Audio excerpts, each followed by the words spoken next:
Before presenter arrives, pull out podium and hook up 5 cables into floor pocket. Shove 2 wedges into front edge of podium to secure it. Select a presentation method from the bottom options on the touchscreen. Start the podium computer, which is the hard drive located at the bottom of the podium. While the equipment is starting up, unplug Ghostlight and put in back on the side stages. Turn off fluorescent lights.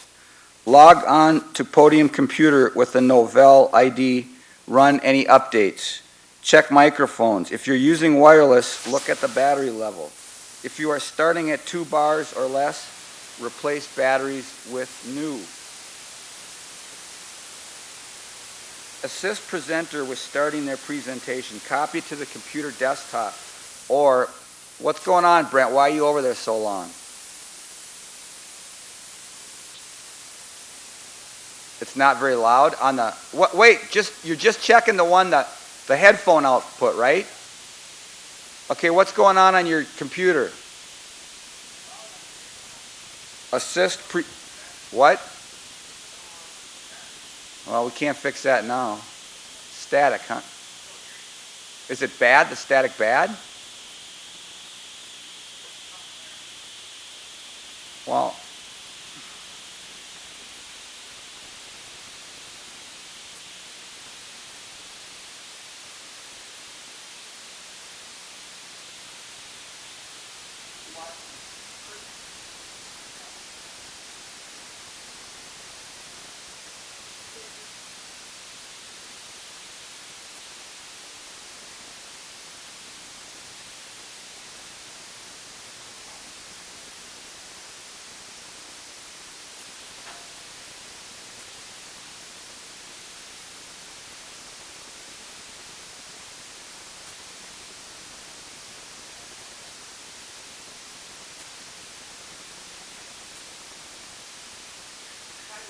Hey, good morning. Okay, you notice. Oh, good, okay. Excellent, okay. Sounds like our sound is good.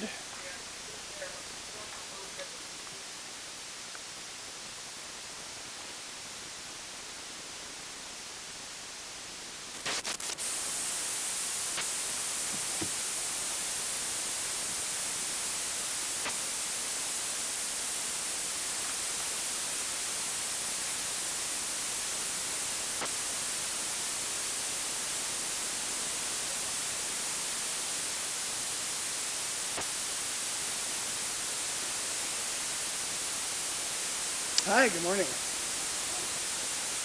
Yeah.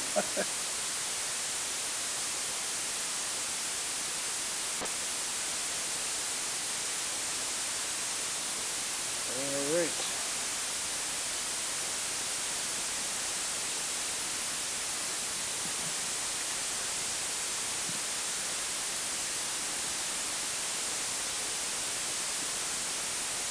Oh, it feels like fall, doesn't it?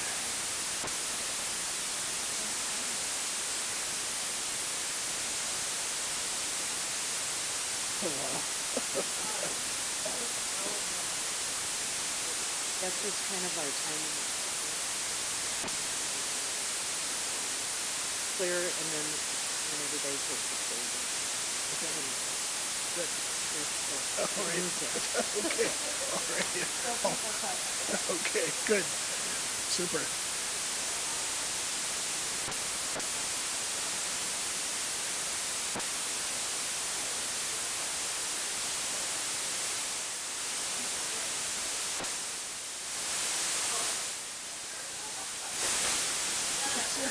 Is there so I can use this to move it so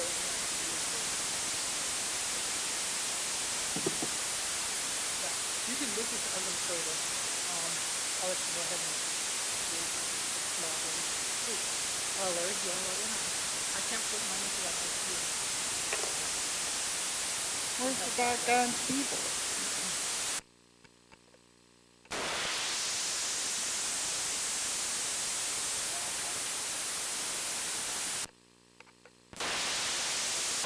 I'm doing that now. Put in my star ID, right?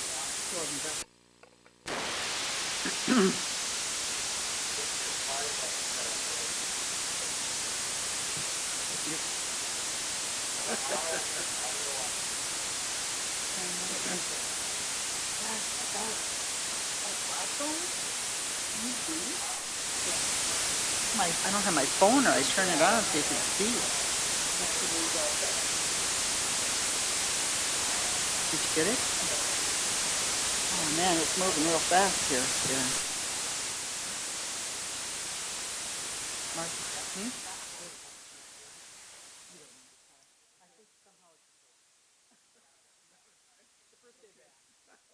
I don't have a tie. Martha, borrow Martha's tie. Aaron.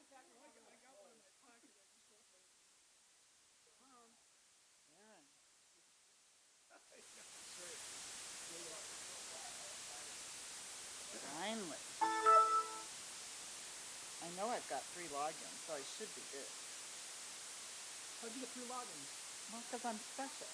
What kind of a silly question is that? Gee. You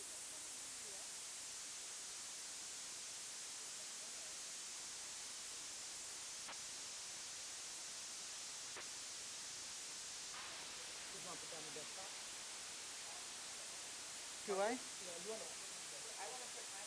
Okay, all right.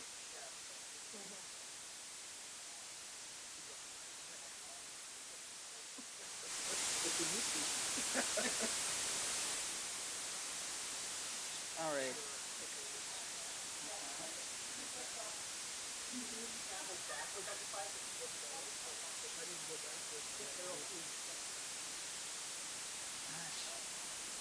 Can we get a smaller screen up here either? You know, yeah, I'm like this. What does this it one, say? it's bigger. Yeah. Huh? Use that one, it's bigger. Yeah. Hmm. Just look over your shoulder.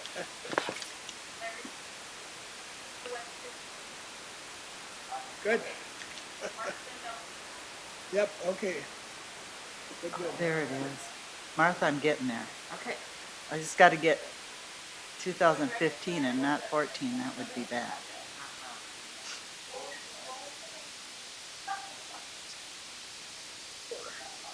Yes, computer, desktop.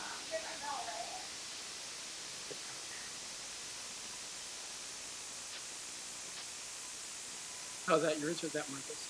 This is Larry's. I don't have one. When I say you, I mean Larry. It's Larry's. Let's do Martha now. Okay. I'm right there. So Okay, so then go ahead and, well, you know how to do it. what?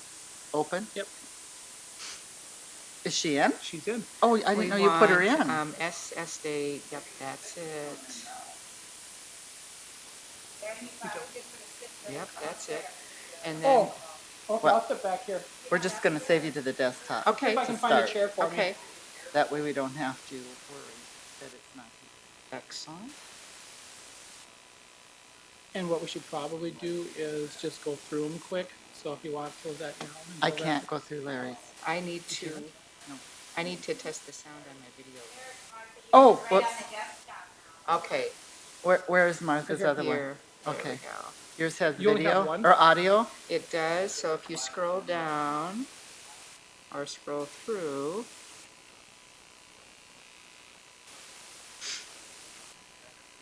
this is the one, so if we click on that, I'll get the volume up here just in case we're not. It's up halfway. Do we need it higher? Hello, my name is Kyle Trent Myrie. My stage name is Guante.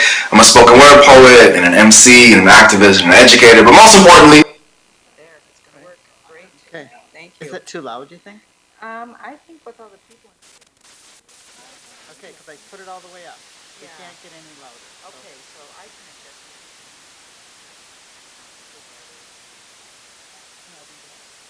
Okay. So Martha, why is Martha on there twice? Oh, yours is SSS day and this is SS day. No, that's not even me.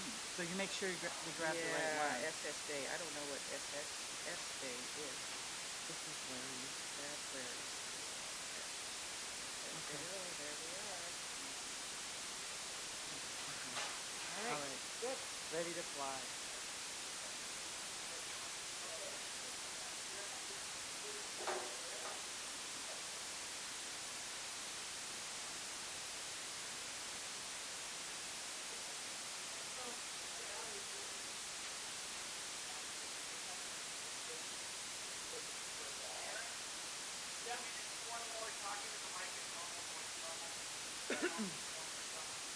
I should have our comedian, local comedian, come up here and do it.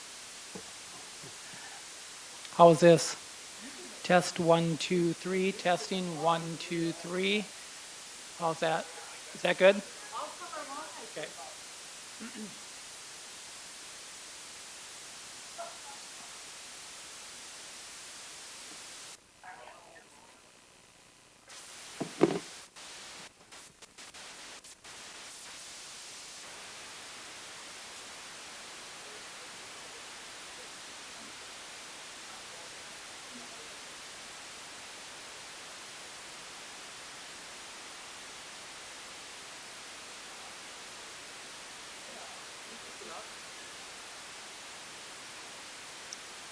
Okay, hold on.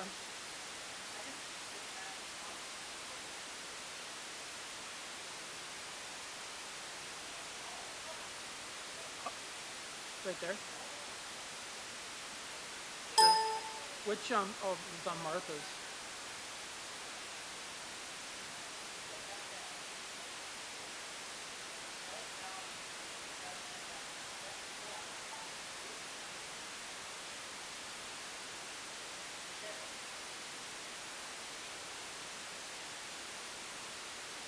Where does it start from this slide? You can't. Here, let me just do it.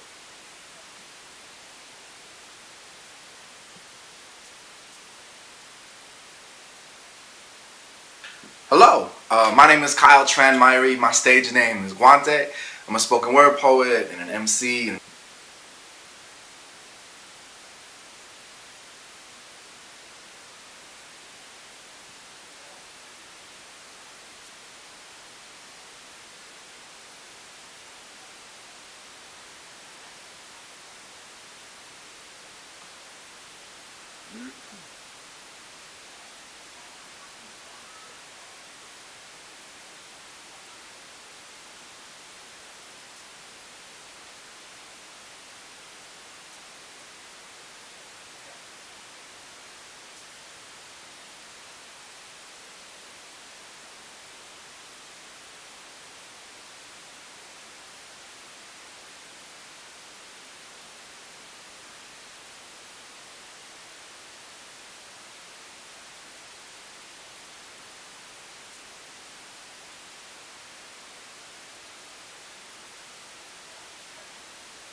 you mind if we take it off this screen on here? Only because if we have to do like volume control, I can get to it easier. So you'll have the smaller one. If that's not okay, we can just like this. Yep. So then you just go forward like this here. Got a laser here. Try out.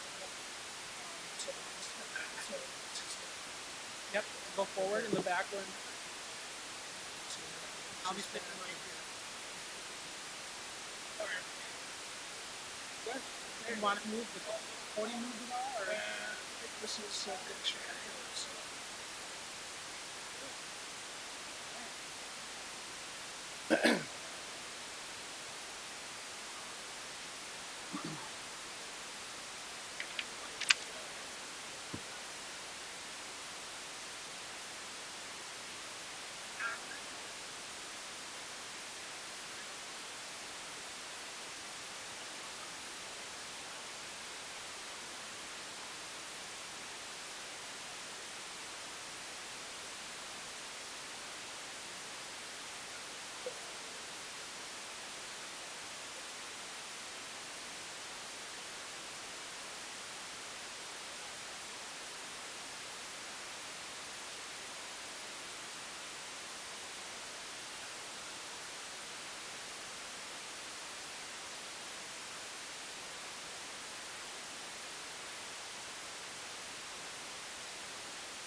anything up there in the booth?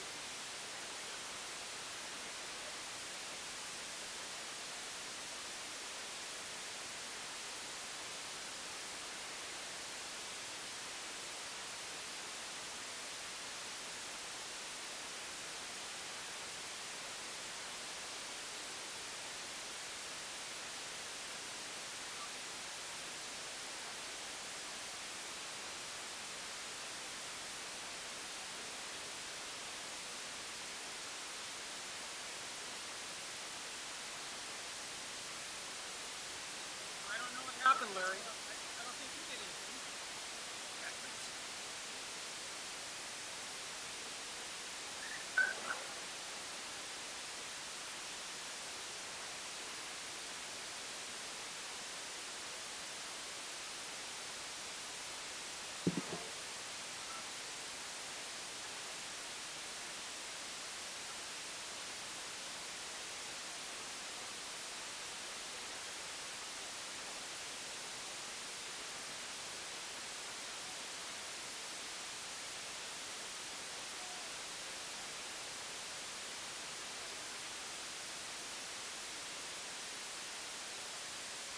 Is that gonna be okay? I don't know what's going on.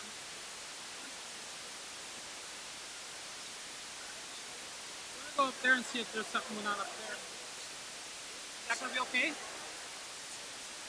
Okay.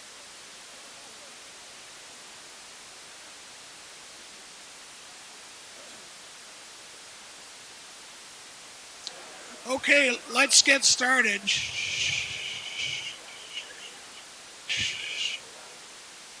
Okay, let's get started.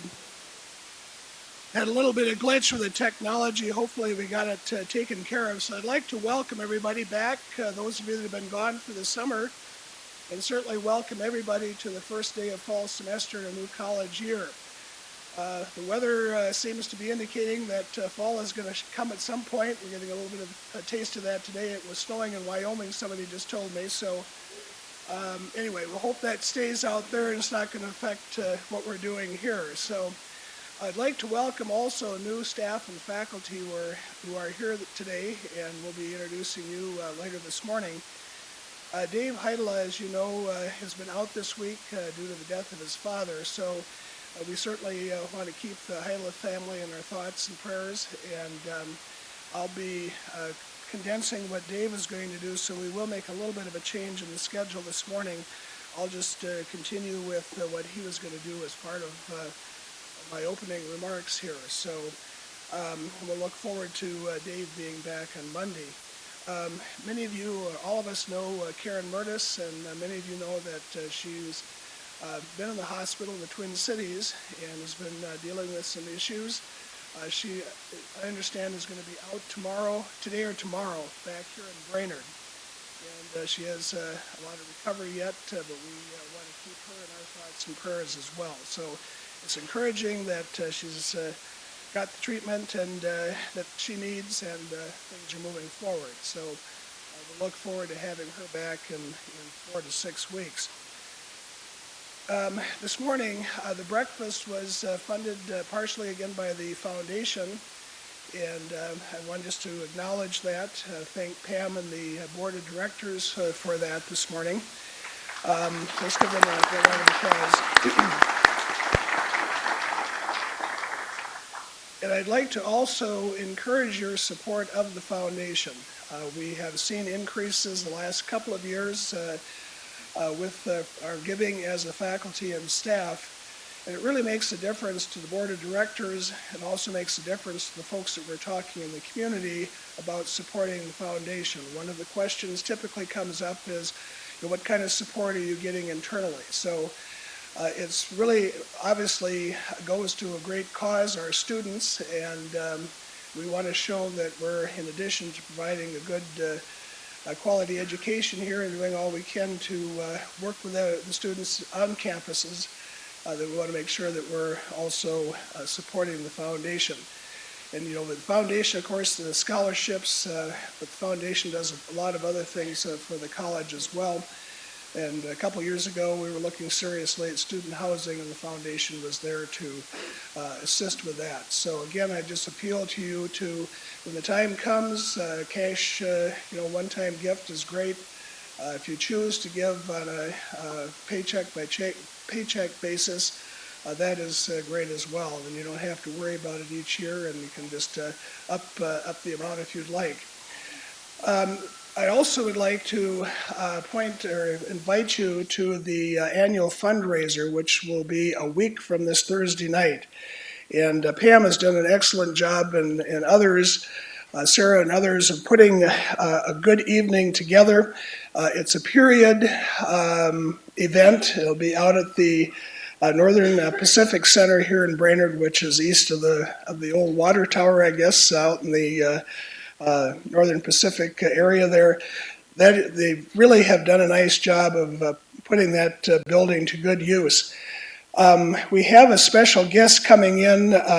Teddy Roosevelt will be here, and that should be great. The Teddy Roosevelt is Chuck Chalberg. Many of you know from Normandale Community College. He writes periodically in the Minneapolis Strib. I haven't seen something lately, but always very thoughtful pieces about politics and history. And of course, the Chalberg Theater is named after his father, so he has strong connections, plus he's an alum. And so it'll be a great evening. We have Matt Fort, who will be doing the emceeing. Matt made the mistake last spring of doing such a great job at the recognition that he's been in constant demand since. So I'd encourage you, it's $50 a piece. We're hoping to have 500 there. So this would be another good way to support the foundation and the good work that's going on with that. All right, well, we've got some things to cover this morning, but I first wanted to start with some shout outs, some things that really we need to acknowledge. We're having a little trouble with the technology here. There we go. We've had a lot of things going on. For those of you that have been away from the campus for a few months, a lot of things happening. Our custodian and maintenance folks getting the building, the grounds ready, really do an outstanding job. And this year, their job was complicated in both campuses because of the construction. So if you've been on the Staples campus, it's a bit of a war zone yet. We do have the building or the roof done in the library here. And so the smells are gone. That was kind of overwhelming for parts of the summer. And it's hard to put a roof on in Minnesota with tar in the summer and not have it smell. So, but there was a lot of work that went on into helping with those projects. So I think we really need to give our custodians and maintenance folks a round of applause.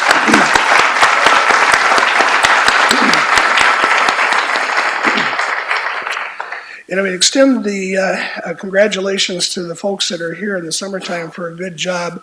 Our student services staff, extra hours. We have been watching the numbers, of course, very concerned. A lot of extra effort going into calls, setting up a career night.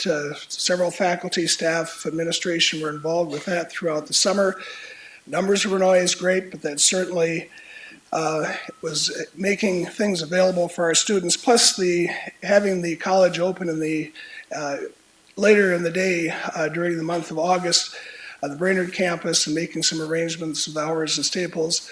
We're really doing what we can to encourage students and to make college accessible and our services more accessible. So let's give all those folks a round of applause.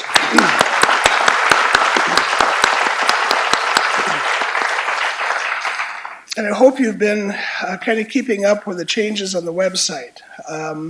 We have really made great strides in terms of having a website that's usable, friendly, inviting, and Chris Bremer, Ken, and Jessica have certainly done a wonderful job in putting that together. We've also ramped up the social media. I'm tweeting.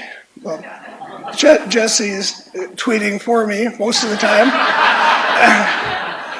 I found another Debbie, so that's good. But we're getting out there, and people are observing and are responding. We also have had some people that are interested in various positions here at the college have been going to the website and have made comments about how good it is. The athletic pages, I just looked at those the other day, and this morning the student newsletter was out there. Eric shared that. So that is all good stuff and really making us move forward nicely. And so, as we know, so many people access information now via the web and learn about the college that way. So Chris, Ken, and Jessica, let's give them a round of applause.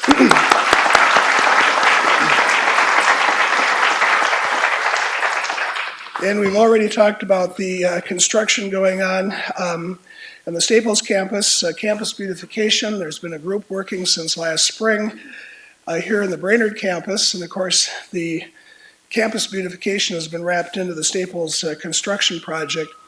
But we're making some changes. Some are not noticeable yet or will be shortly. But some real work, good work that's going in that includes students as well. The signage, you'll notice taped up in the areas around the college. What's going to be up in place, hopefully by this end of this week, we'll have directions on the Brainerd campus, so you can find information center, you can find the learning commons, you can find the other areas of the campus, or the students can, but also our visitors. And this is really a great step forward. This is started in conversations that we started having last spring with students. And as we all know, the next couple of weeks we'll have people that have not been in the buildings here. And so we want to make their first impression as good as we can. And if you go and wander around and get lost, that's not a very good first impression. I was on the Mankato State campus a week or so ago.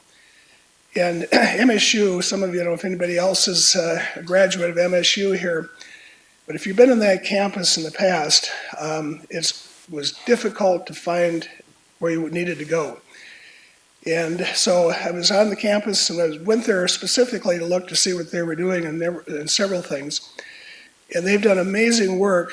No matter where you are, you can find out where you're at, and you can plot your course to where you need to go. Within the buildings, between the floors, outside, all over, consistent signage. And that's something that we're working on very hard here as well. So consistent that when you go into the bathrooms, the soap dispensers have not the directions how to use them, but they have the colors, the school colors on the soap dispenser. So every time you hit the soap dispenser, you see MSU and the school colors. I was talking to a couple of people down on the campus that I know, and the soap dispensers appeared about a year ago. And of course, MSU, like all the rest of us, have had to watch their budgets very carefully. And so there was quite a amount of concern being expressed by some folks about how can you put new soap dispensers in the bathrooms and make cuts across the college. Well, the soap company put the dispensers in, so that might be something we might want to look at as well. I don't know if that's a kosher type of arrangement. I didn't go that far to see if that we could do that, but MSU did it, so that's good. A couple of other things, and then, so we've got a couple of cross-functional teams working on both of these initiatives, and that's something we want to talk about a little bit later. Last May, super mileage at BIR. There were 800 students that were there from across the state, juniors, seniors, upper class students from high schools. In the past, we haven't had a very big presence there, and we had some of our competing schools, or sibling schools, at the event and very visible. This year we were there in force. So faculty, staff, students, our students from Small Engines program and other programs were there to assist. And we got a lot of good, Chris Hadfield got a stack of thank yous about that thick acknowledging our presence. So again, these are all things collectively that we've been doing, we'll be working on, that really gets the word out about Central Lakes College. So thank everybody that's been involved with that. And then finally, the Tobacco-Free Initiative is moving forward. Again, a good representation of folks working here. Ajit's done a wonderful job of leading that, and also connecting what we're doing here with other initiatives within the region, so other health initiatives. So again, it gives us visibility. We're part of that conversation. But more importantly, it really does send a strong message about how we appreciate a clean environment and that type of thing. And so I think Ajit, should give him a hand for his work on that. And the signage and some of those things, we did have a grant to help with that. So we did have some external dollars. We have several grants to celebrate, new ones. The first one is the Minnesota Arts Board. Patrick Spradlin and Gene Beckman, very instrumental in helping to get that, writing the grant. $60,000, $15,000 each year for 4 years. So this will help support the Cultural Arts Series, and Patrick was sharing that he has other dollars coming in now from other sources. So when I was at Rotary a couple of weeks ago, I did a presentation on CLC, so I always ask how many alums, and we got several hands, and how many have students that have attended here or are attending, got several hands. Then I said, well, how many of you have taken advantage of Cultural Arts Series and the theater events that we have on campus, music events? And almost every hand in the audience went up. So that's an excellent acknowledgement of what we're doing, which really is part of what a community college should be doing, is doing an outreach, and of course regional, so we get people coming from far places to come to many of those events. The TRIO grant, again, we've been funded for 5 years. Charles and the TRIO team did an excellent job of putting together a high-scoring proposal, and so that continues a very, very important service to the college. And something that, as instructors, I would encourage you to really be on the lookout for students that might benefit from the TRIO services and get the students connected. Because we do, it's just an outstanding opportunity to help underserved students move forward on the liberal arts side. So let's give Charles and company a hand. Charles informed me before we started here that he's back, he's in good shape, and he volunteered to be the bouncer and keep order this morning. So appreciate that.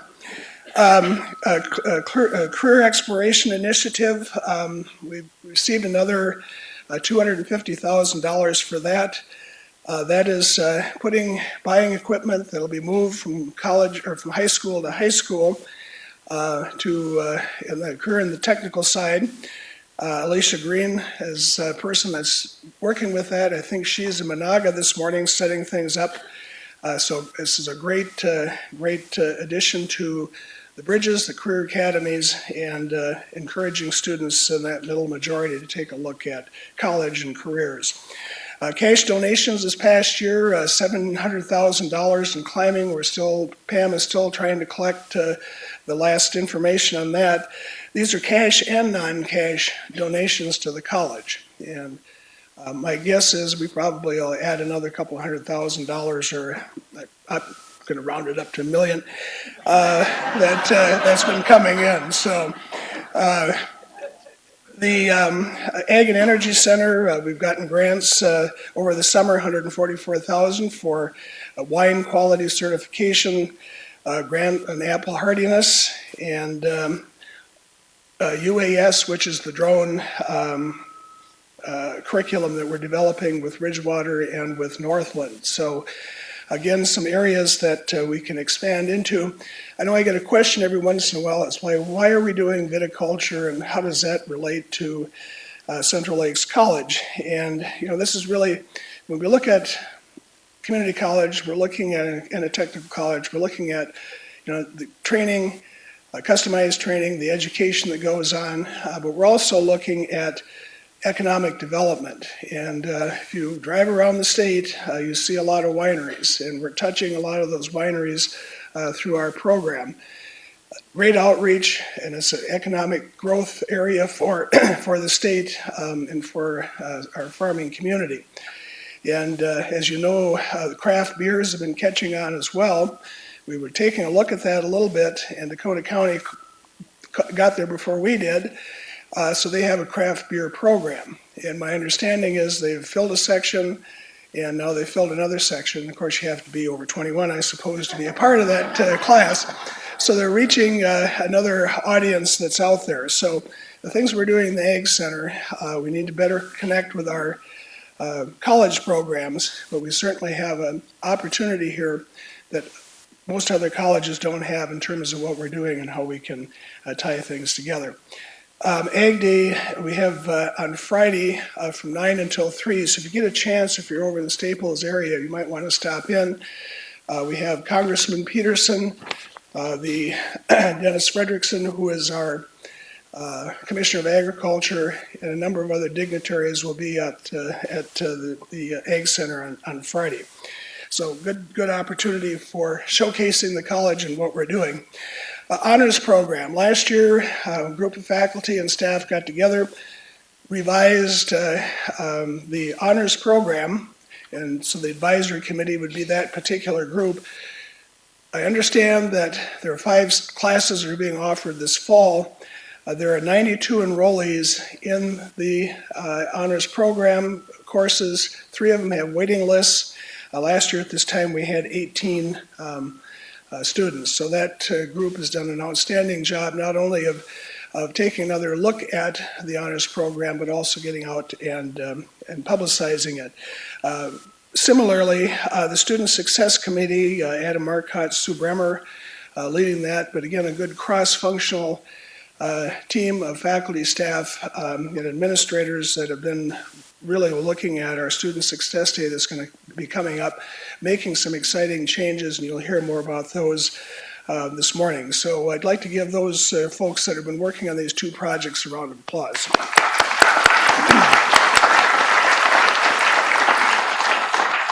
And finally, something I didn't put on here, but we still have the 2 Department of Labor grants, the RETA and the AIM grant. This past several months, we've had our federal reviews for those programs, and we've got good feedback. Best practice with our AIM grant with mediated telepresence. It'll probably be presented at a couple of national conferences, so we're making an impact in those areas as well. The key with these Department of Labor grants, they're designed to make sustained change. So we'll have to make sure that we focus and integrate what we're learning and doing with the grants into how we proceed here at Central Lakes College. So again, there's so many good things going on. I know I'm not getting to all of them, but I really thank those of you that are really involved, engaged, and really making a difference here at the college. I'd like to draw your attention for just a minute to the handout that you have. And we try to conserve paper and put a lot of information here, so you'll have to squint a little bit. Over the past last year, there was a lot of work that was going on. Many of you were engaged. We reported out at different times. The work that was going on in updating the strategic plan and then developing a new master academic plan that had not been redone since 2011. And then a technology master plan. And then you'll notice down in the lower right-hand corner, there's several other supporting plans that are either mandated or that we have either in progress or have been completed. And so we have, and these are all tied back, of course, to the strategic plan. Our mission is we build futures. We spent a lot of time talking about values. We got some great value statements that were shared earlier. All this information will be on SharePoint. The surveys have gone into putting these together and so forth. So you have all the supporting information. And then, of course, we're still part of MnSCU. And so we have the strategic framework down at the bottom for the three goals that Minsky was developed a couple of years ago when Chancellor Rosenstone began his work with us. You'll notice I'd like to just draw your attention, the strategic plan, under each one of the 5 strategic directions, we have specific goals that we have set for ourselves or are working on. The academic plan, the technology plan, are all linked to the strategic plan, as are the other plans as I just mentioned. We've been very intentional about using these, and when we did the budget for this year, the budget will reflect the priorities that are in the various plans. I'd like to make just a comment about the technology master plan. Scott Street and Company did an excellent job, brought external folks in to help us take a look at what we should be doing, really to think about the future and not just what we're doing currently. And we had Ramon Padilla, who is the Vice Chancellor from the System Office for Technology, and the Associate Director, or Vice Chancellor, came up and reviewed our plan, looked at our strategic plan, looked for all the links, and then spent time meeting with staff and faculty and did a nice analysis of where we are as a college with our technology, where we need to go in terms of the plan, giving some feedback to it. And really we came out with a lot of rave reviews and some good suggestions. One of the things, of course, that is a concern to everyone with your credit cards and your personal information is security. And so we need to be more focused on security. The system is doing an initiative along those lines. And so we're going to have to figure out how we can support a position that's really focused on security. We're meeting the requirements, but we need to ramp it up across the system and here at Central Lakes College. But a lot of good reviews about how we're structured, what we've got in place, and the vision for the future. So I think we can all take a lot of pride in that, and we're moving forward with this. And I think the website with the strategic plan and also the technology plan is a good example of priorities and what we're doing. The academic plan has more detail. I didn't include all the goals, but there's a statement under each of the strategic directions that I'll give you an idea what's about each of those goals are about, or directions rather. I'd like to talk a little bit about a book that I just read. And so I suppose that's like, oh, here we go again. Redesigning America's Community Colleges by Bailey, Jargers, and Jenkins. And this just came out within the last few months. And written by the Harvard Press is put it out, so of course that's maybe another warning sign. But as we looked at the strategic plan, and last week I met with the deans and directors, and so we were talking about the strategic plan and where we're headed. I was sharing some of the things that I found in this book that I'll share with you today. And we got very excited because a lot of what is talked about in this book is found in our strategic plan in terms of things that we've identified, areas that we need to move forward with. And of course, we try to do the strategic plan looking at the changing environment and that type of thing within the system, but also within education. And we'll quickly go through the book, compares and contrasts, I guess, the community colleges of today with where we need to go. And I think hopefully by the end here, you'll agree that we've got some work to do, but we also may be on the right track. The community colleges is really our contribution to the world. Community colleges started here in the United States. And currently, right now, 50% of our country's undergraduates are found in community colleges. However, as we hear periodically, all the time perhaps, we're not really meeting the needs of our students across the country. 4 in 10 complete a degree or a certification in 6 years. A lot of the students start and stop out or drop out, never to be seen again. Excessive debt, of course, is a concern across the board for all of higher education, but we hear it a lot with community college students as well.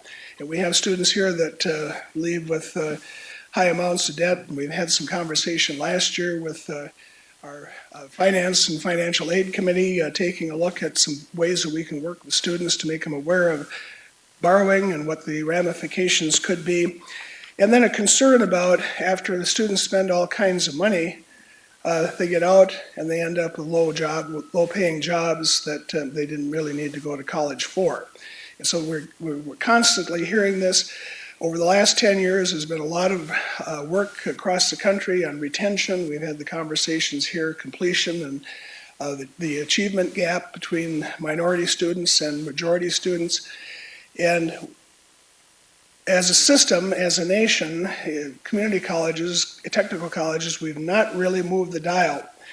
And so there's some real conversation, which is part of the charting of the future, quite frankly, is, okay, how can we restructure to really focus on what we should be doing? As you know, and as we've talked, we've had Jody Farr and talk to us as well. Two-year colleges, we basically are focused on underserved students, many coming from disadvantaged backgrounds. And of course, and as you know, dealing with your students, the horrendous obligations many of them have in addition to going to school. Single parents, some are struggling with chemical issues and so forth. Really a lot of baggage that a lot of our students are dealing with that are found here and also at universities. But typically, as you move up the ladder, as we all know in higher education, the more selective, you kind of select out the people that have some issues or are lower socioeconomic groups and so forth. So we're kind of that place where these students can go. So what the book talks about is saying, okay, take a look at the environment, take a look at the students you're dealing with, and how are you structured? So they talk about the cafeteria or self-service college, and they talk about the Pathways College, and so we'll take a look at both. The cafeteria or self-service college, extensive array of courses and programs. The book talks about Harvard. Harvard has 47 majors, very well defined, listed outcomes. So somebody going to Harvard knows exactly what's expected and what they will do in their major. Then they contrast Harvard with Bunker Hill Community College. It's located in Boston. I know a couple people there. I know the academic VP. They have 70 to 80 programs. And they have a book that's that thick. And if you go on their website, you go through all kinds of things. They've got a lot of options, a lot of opportunity, a lot of flexibility, and probably a lot of students that get lost in the shuffle with that kind of array. Emphasis, according to the folks, and you don't have to agree with everything I'm sharing here when I talk about a cafeteria college, but emphasis on courses versus skills and knowledge. So if you're a student, take Psych 101, check that off. You take Sociology 102, you check that off. You take something else, check that off. So the students, we're focused on meeting requirements for courses and not thinking about the bigger picture. Cafeteria programs, program learning goals not well defined quite often.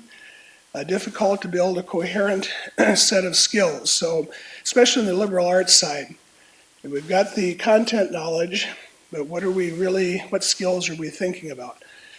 I've got two brothers and a cousin that graduated from Gus Davis College in St. Peter. And when I was at South Central, we had a number of Gus Davis grads that were on our staff.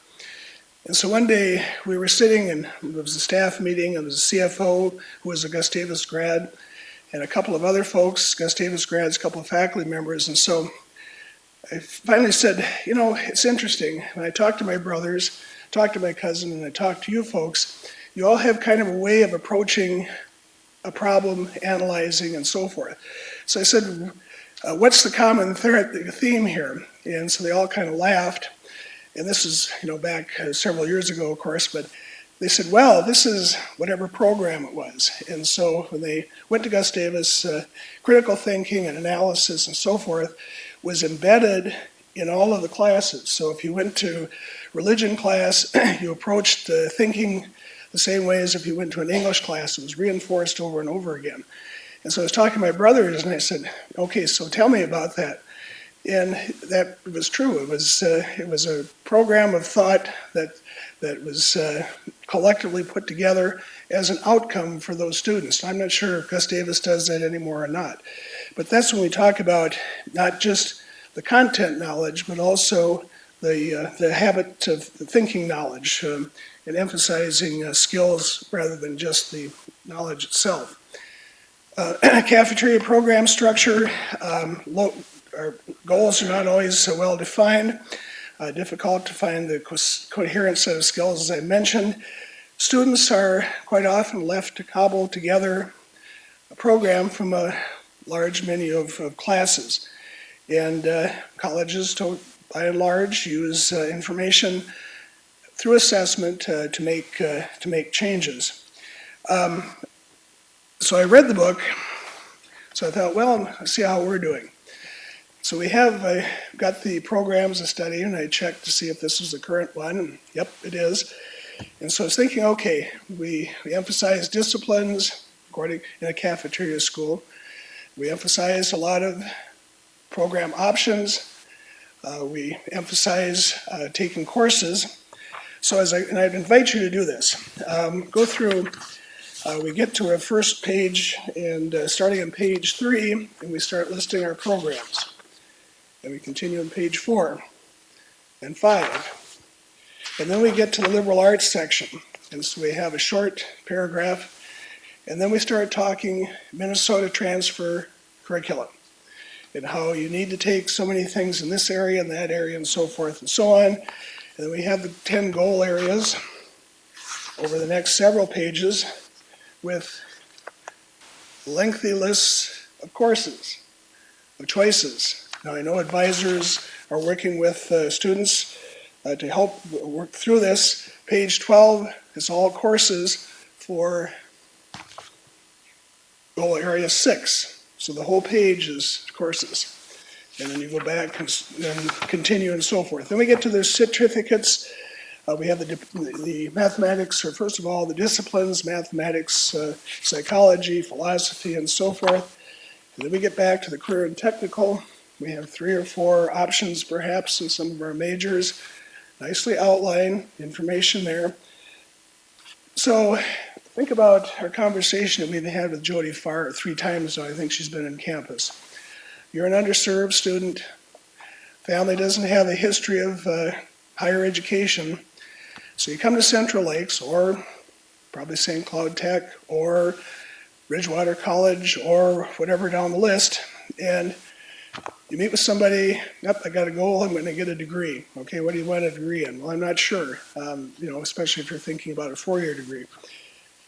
So you get some information, and then you get sent home or referred to the website to figure it out. Now, I know it's not quite that crass, but if you put yourselves and the students that we're serving for the most part, you kind of wonder, we'll start a whole bunch of students here in another few days.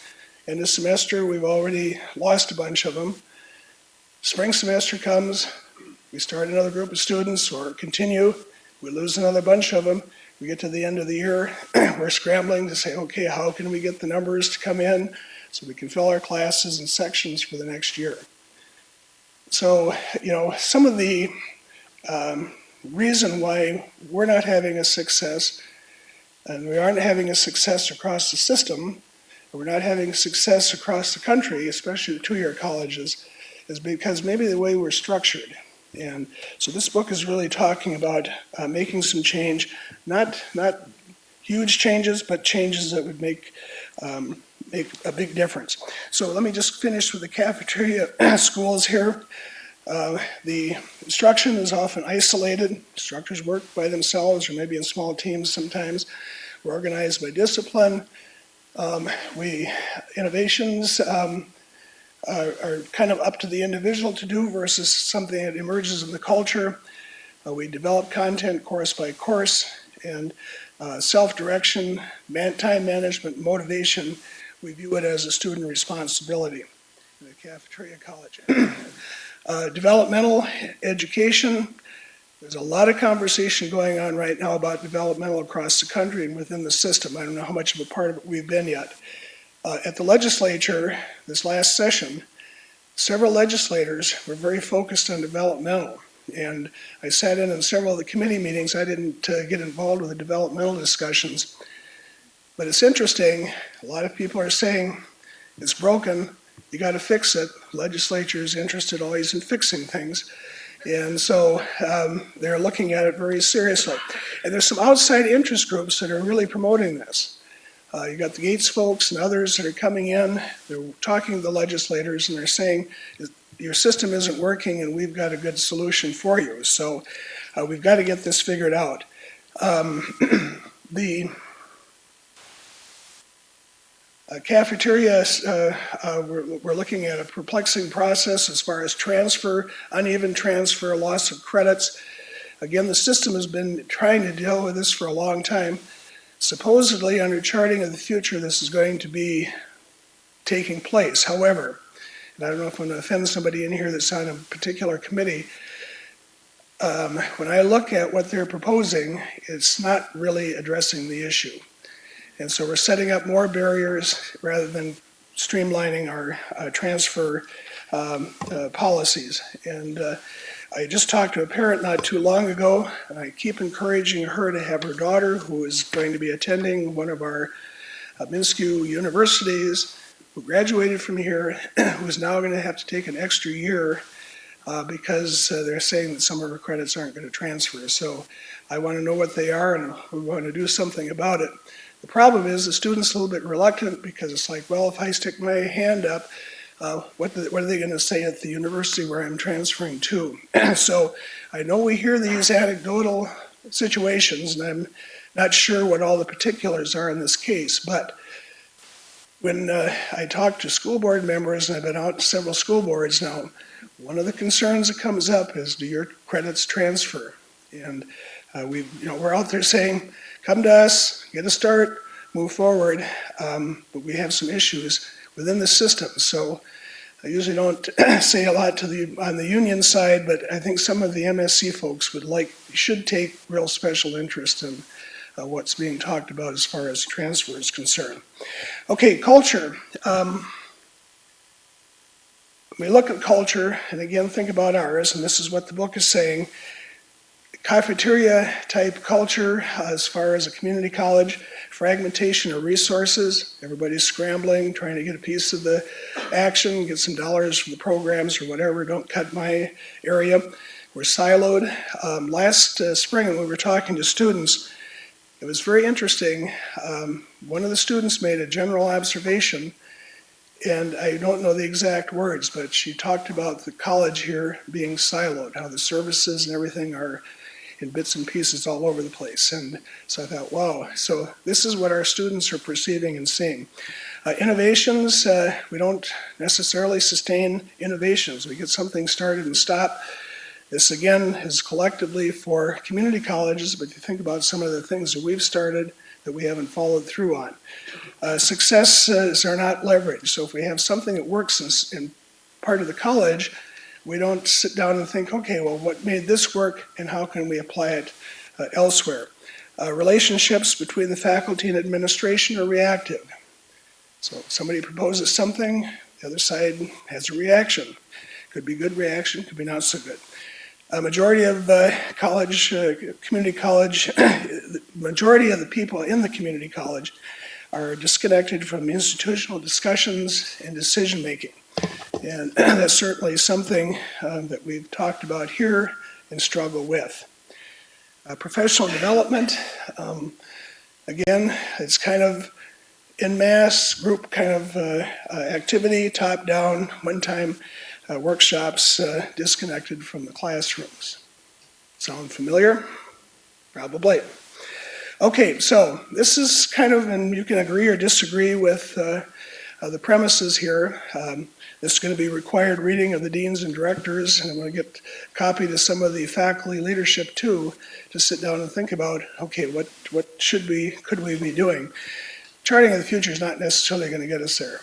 So we need to think about it here internally. Pathways model. Access and success. For a long time, community colleges, we've focused on the access side of the house and not the success side of the house. So that's a basic distinction with the pathways. The pathways model a coherent sequence of courses and competencies. So students coming in have a good roadmap to follow. Instead of giving them 20 choices, you have a narrower group of choices and focus on those. We're aligned for success for further education, but also employment, and committed to student success. You know, we say we are, but are we really? Pathways College, that's really front and center in terms of where we need to go. Pathways model starts with the end in mind. So if you are looking at college transfer, you're starting with what is going to work when they get to the university, wherever they're headed. If it's for work, career and technical, what do they need to know on the job? Now, you know, we say we do this, but are we doing it to the depths that we need to do it? We need to have clearly defined learning outcomes, simplified programs so students have better understanding, see up front what they need to do. Recommended sequences are already mentioned, and then clearly mapped out majors and programs. And we'll take a closer look at that. So focus on skills, concepts, but also the habits of the mind, like I was talking about with Gustavus. Pathways model strongly linked to the feeder schools and adult basic ed. And we're starting to do some of that with adult basic ed. It's on our campuses now. We're working with the secondary schools through Bridges and CIS, so we've got some things in motion, but we need to take a look at what we're doing and how we could do it better. Better transitions. Again, concurrent enrollment can be a good pathway, a good transition if it's structured collectively, not by the college, but by the college and its partners. And then aligning high school graduation and college entrance requirements. We've heard this probably 100 times. A couple years ago when Chancellor Rosenstone came on board, Commissioner Casilius came on board with the Department of Ed from the secondary side. We were going to have this hand-holding, kumbaya, we're going to have all this stuff working, high school standards, meet entrance requirements for career and technical, liberal arts, and so forth. I haven't seen any hand-holding lately. So we got to get that going, but we can do that here in this region, and we've got some things that are happening along those lines. Transfer, looking at a concentration of courses, exploratory majors, you know, rather than having students come in and pick and choose from the 10 goal areas to get the credits needed to move on to the university so they can move into their majors. Having a concentration if they're into business or thinking about health sciences or thinking about STEM or thinking about social sciences, that there's a core, a meta major, a large major, whatever we want to call it, exploratory major, that they have, okay, if I'm going to go into science, okay, this is what I need to do at Central Lakes. And I suspect the student that I'm hoping to talk to wants to get into science. My guess is she came here and probably didn't get a lot of the science courses. So again, it's not her fault, it's not our fault, but we got to work together on that. Templates, consistent way of presenting the information. If you look at this book, we do have that to a degree. But a lot of it is real fluff and general knowledge. So if I want to major in machine tool as opposed to some of the other options, what's the difference in the outcome? Now, listing job titles is okay, but why we need to get more specific information so a student can take a look and understand better. Pathways College is not just having somebody hold your hand through the 2 years that you're at the college. It's helping the students to make the choices to be self-directed, but giving them the support to be able to do that. So we really need to go back and take a look at this. And if you go on our website and you try to get into our courses to take a look, you have an interesting time. And this, we're not alone with this. And I understand somebody was sharing with me that they had a student going to St. Cloud, Decision Academic or whatever it is we use, same thing. Advisor couldn't navigate easily and so forth. So we got a problem there. But beyond that, we're not the only ones. I went out to several websites, and you're clicking along, and all of a sudden you get to a dead end. There's no click. So you go up the top, you look, go to the bottom, you look, and I don't have the best computer skills, but I can find my way around the screen fairly often. So you're dead end. So you back all the way out and start over again to check another course in that particular program. That's in 2 or 3 of our colleges in our system. So again, all these barriers, and then we sit back and say, gee, I wonder why people are not completing. Pathways, tracking progress, making it simpler. We need to self-advise, just as I mentioned. We really need to have the faculty and the advisors working together. And we've been really siloed in this regard. And so we've got the advisors that are hearing from the students, but the word isn't getting back to the faculty in terms of scheduling, courses, whatever. So we've really got to be intentional about that. Pathways, institution, reducing, eliminating silos. I don't think you ever quite get there.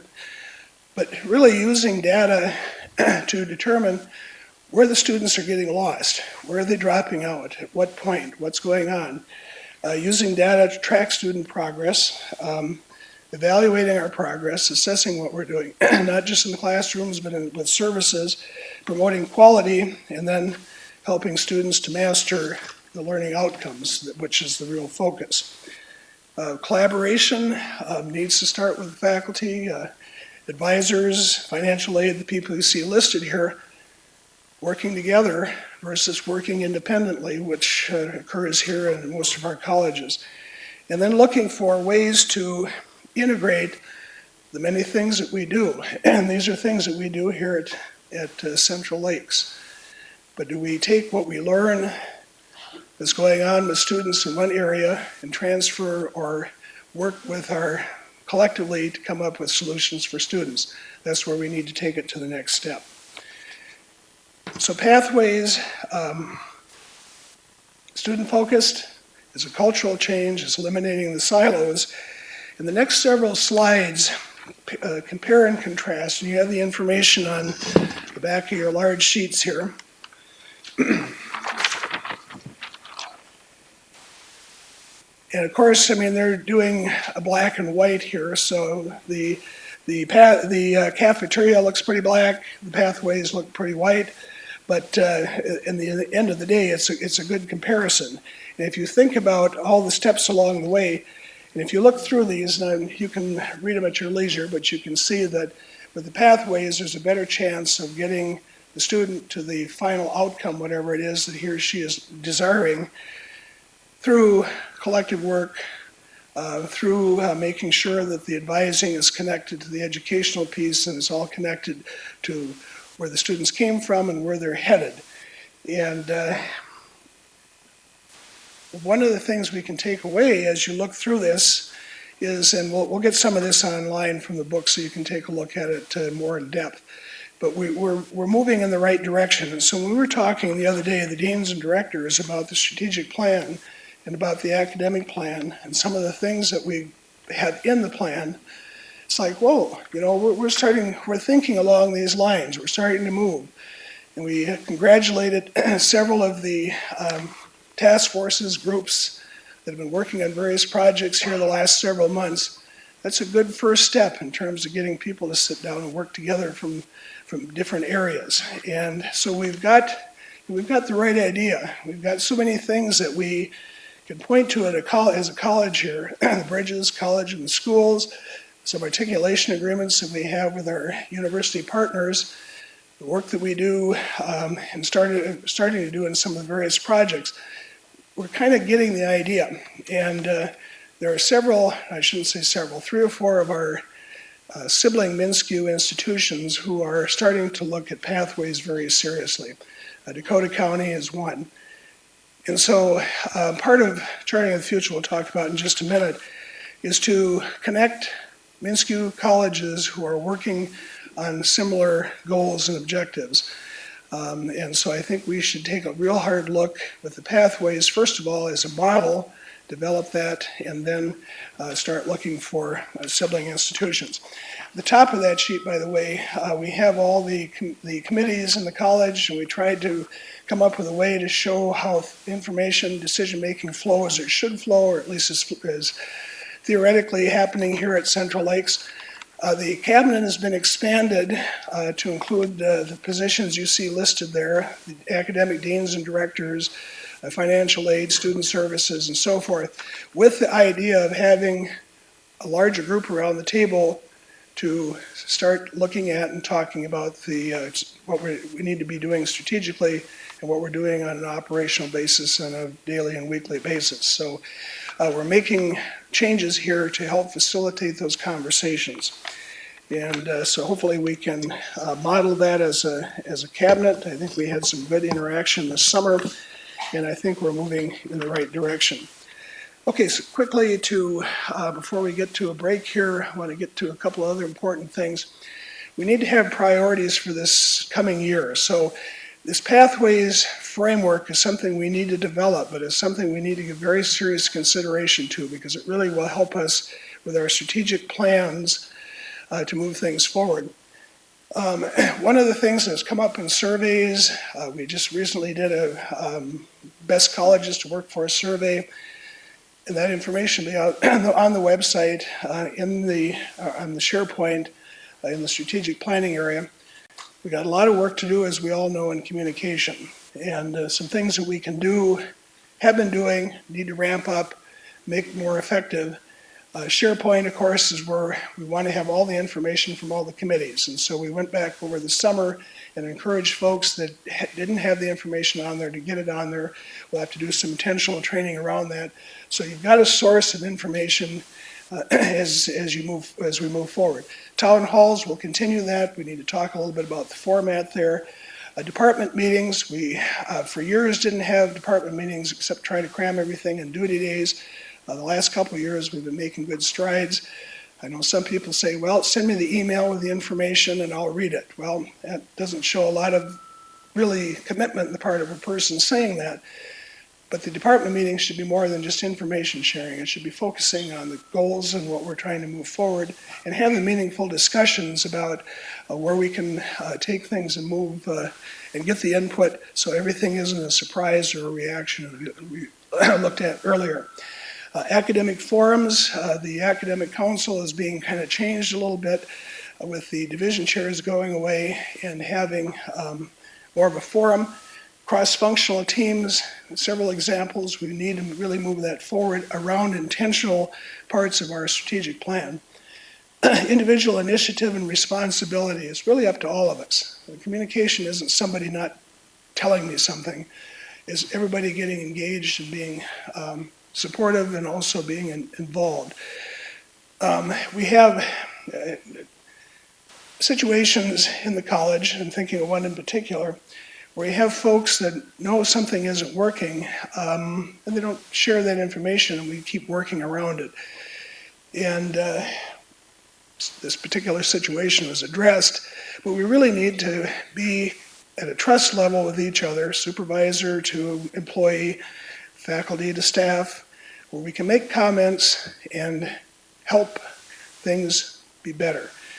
And so if we're not taking that initiative ourselves, and we don't have anybody to blame except ourselves, and we feel that we're not being communicated with. So we've got to do a better job administratively, but everybody else needs to be on that same bandwagon. And then labor management meetings for AFSCME and MAPE. We get together when there's a crisis. So I've asked AFSCME and MAPE, we'll have regular meetings so we can talk about not only issues or concerns, contractual, but also about things that are coming down or being considered, excuse me, that will impact the unit, and doing it before the reaction. Marketing, we're making great strides. Website we talked about earlier. But again, we have to be very intentional, and we have to continue developing the website, but it's not just the website. It's using the colors, using the CLC logo, being consistent across the board. My example with MSU Mankato, you don't have to be on that campus 5 minutes, and has been reinforced 50 times as to where you're at, what the logo is, what the colors are, and you walk away, you got it in your head, and that's where we need to go. We need to expand our use of social media. We're making great strides there, and we need to continue that. Okay, action priority, open education resource materials. We started that last year. We've got pilots going on this fall. And we really want to take a look at where we can be a year from now in saving our students an exorbitant amount of money, if we do it right. I just read an article yesterday about bookstores and how students are finding ways to not go to the college bookstore. Sometimes they don't buy the book, as we know. Sometimes they buy an old copy. Sometimes they borrow a copy. Sometimes, it goes on down the line. Go on Amazon versus the college bookstore and so forth. Those are workarounds, but if we can take a look at the open resource materials that are out there and really think about it, we can really save our students a lot of resource. Okay, action 4, evaluation of academic program offerings analysis. This fall, we really need to sit down, and Dave Heidel will be leading this charge to really analyze our programs, where we're headed, outcomes, student outcomes, cost analysis, cost study, and decide how we are going to be staffed in the future. So Minneapolis Community and Technical College went through this exercise a year ago. Several of our MNSCU institutions are doing the same. With declining enrollments, obviously it has an impact on staffing, and we're going to have to address that. And we'll do it in a systematic way. This is going to be a quick rollout, so looking at developing the process, then doing an analysis, and then making some decisions. So we have that to take a look at this fall. Action priorities, the pathways, again mentioned, we need to take a look at the merits of this and how we can adopt or modify what we're doing here to make things happen. And then college and the schools and bridges, we need to work to strengthen those relationships and make sure that we're making the connections, working with our colleges, or high schools, connect students to college. Charting of the future, just a couple quick comments. We have 4 folks that went to training here a week or 2 ago, or 3 ago, I guess 3 weeks ago. Charles Blacklance, Patrick Spradlin, Phil Olson, and Jill Elby. And they're coming back as change consultants, I guess, if you will, to help the system, help us as we chart a new future in the system. There are going to be system-wide initiatives that will require involvement. For example, the way we're funded, maybe the way we're structured. That's going to be at a macro level. And then there are going to be regional initiatives that I alluded to earlier. Now, regional, we think of geographic, but basically, I think what the concept is colleges working on similar initiatives will be working together, so that could be a regional. So for example, pathways, if we connect with Dakota County and Century and a couple of the other colleges, that could be a region in that sense. And then finally, local initiatives, that's what we've been focused on and thinking about here. And so we got a lot of things going on that we can use those same change principles here. And we can't wait for the system to change us. We need to change ourselves in many respects. And so this is an opportunity. One last area that we need to focus on in terms of making a difference for our students, but also making a difference here financially for the college, is Title IV, which is the financial aid. And every year we've had a growing amount where we have to return money to the feds for financial aid. So this last year, $460,000. Then we need to turn around and collect that money from the students. And we have 300 students in that situation from last year. So we have 300 students out there that are getting information calls from us to pay up. If we don't get the money, we turn it over to collections, and then they start down that pathway. So you've got 300 students out here with their families and their friends, and so you see what happens as you play that out. Now, the work that we started last year with financial literacy and some of those things will give students information, or at least we're thinking about how we can connect with students so that they're thinking about their finances. But part of this has to do with advising, part of it has to do with intaking, and part of it has to do with reporting students that are no-shows. And we're under federal compliance to do this. So we had 300 students are in this category.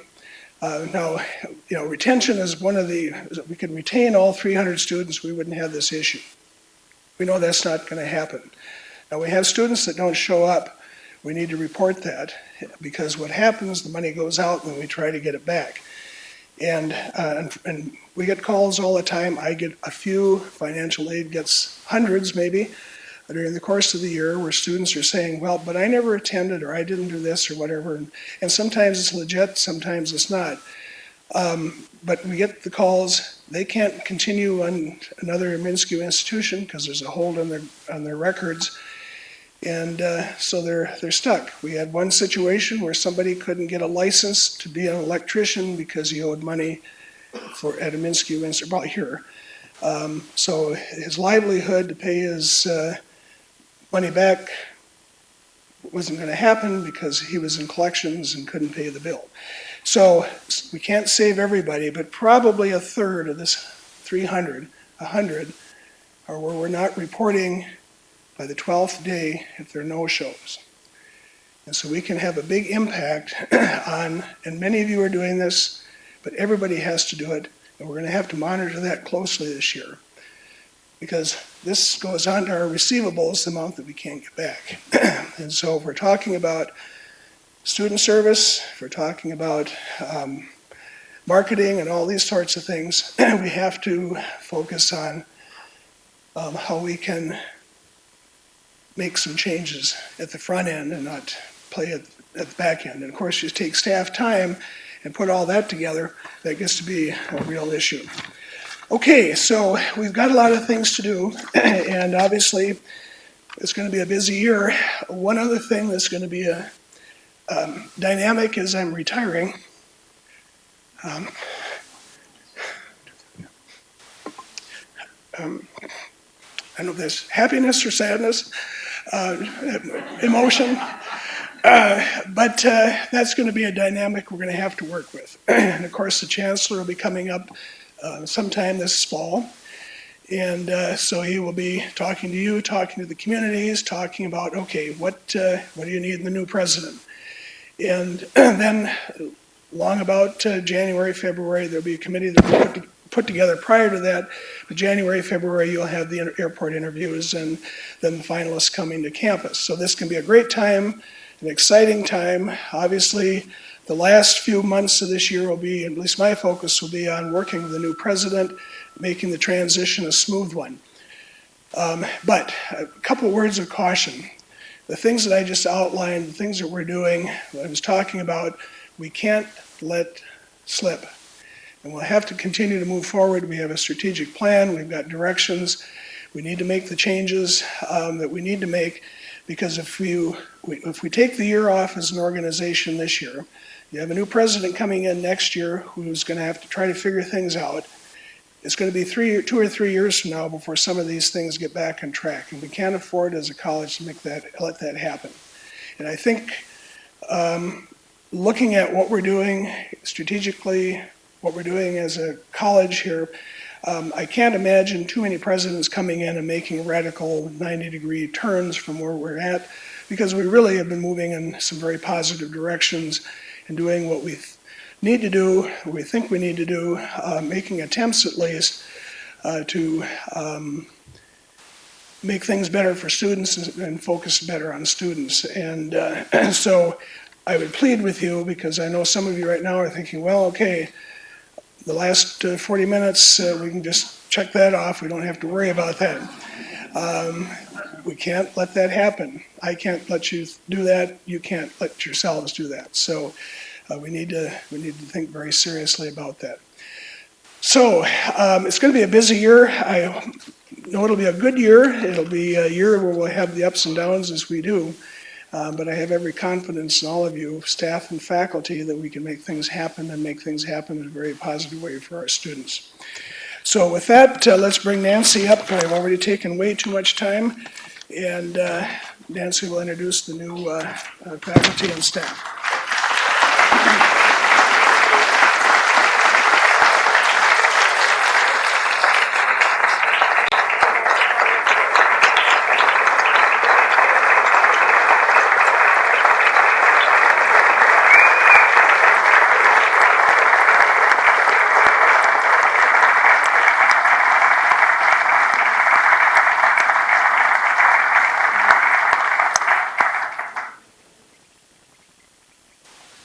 Well, some bittersweet news, but I'm hoping some good news for Larry, and again, wish him well in his retirement this coming summer.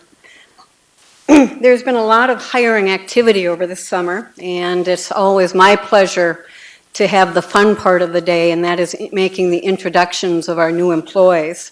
I'm going to start with our staff, and I know some of them may not be here this morning. It's a busy time for everyone. But if you are, please stand and be acknowledged as I call your name.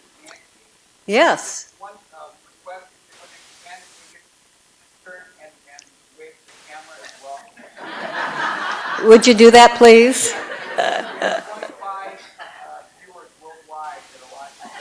Oh, my. All right. We'll start with Jesse Cash. Jesse's been hired as the CLA in horticulture. Donna Crimmins is back with us. She was a temp employee in our Meta 5 department and will be rejoining Meta 5 this fall. Welcome, Donna.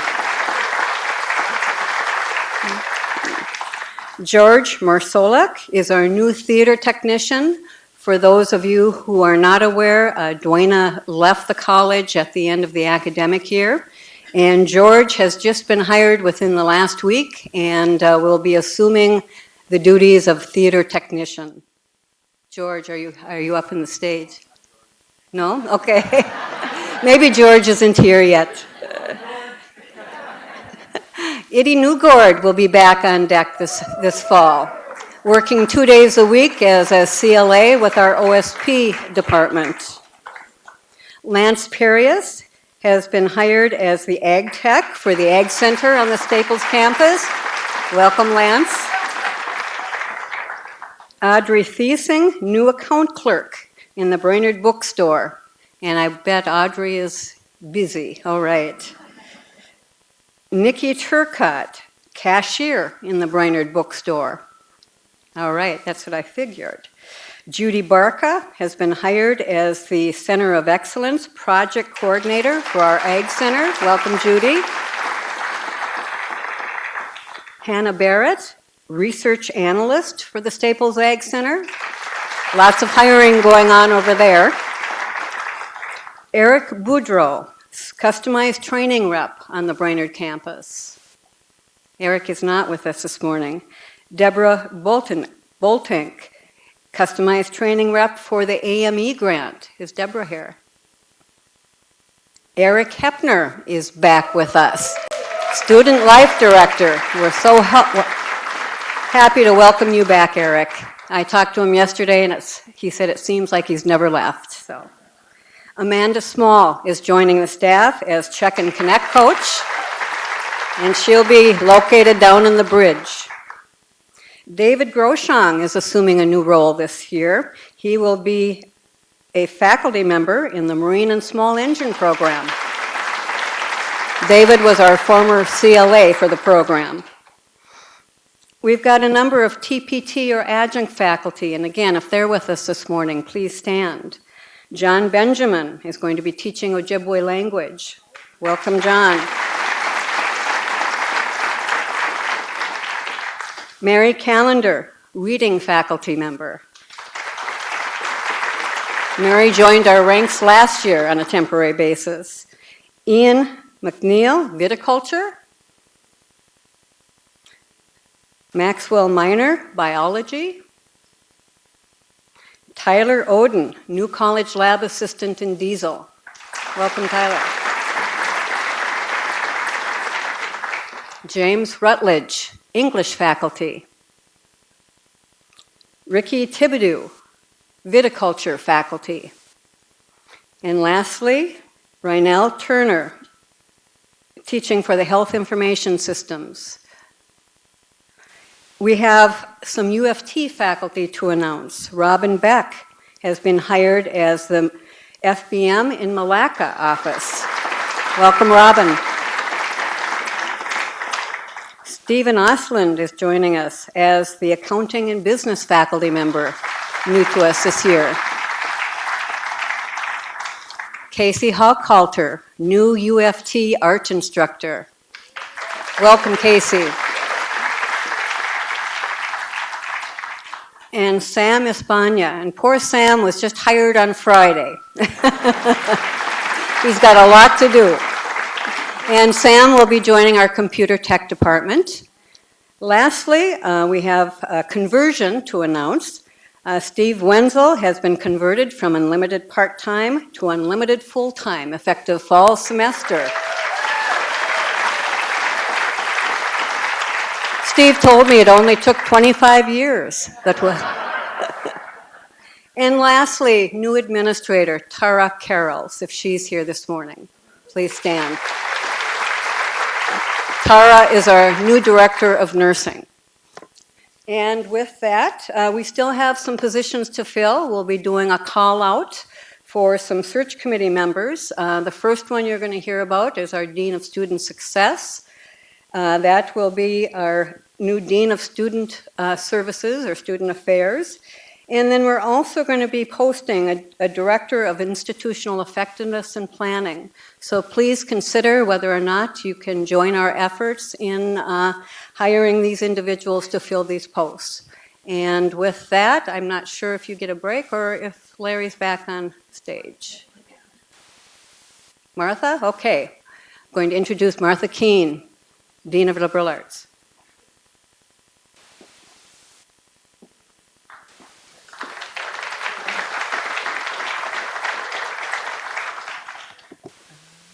How am I going to exit this?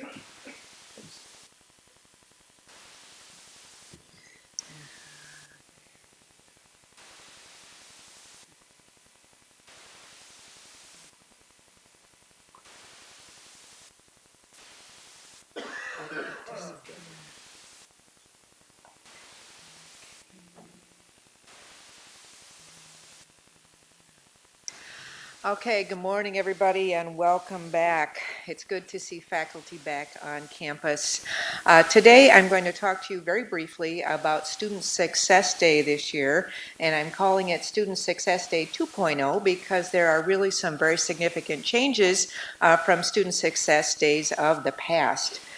First off, it's going to be really early. In fact, it's going to be week 2 of the semester.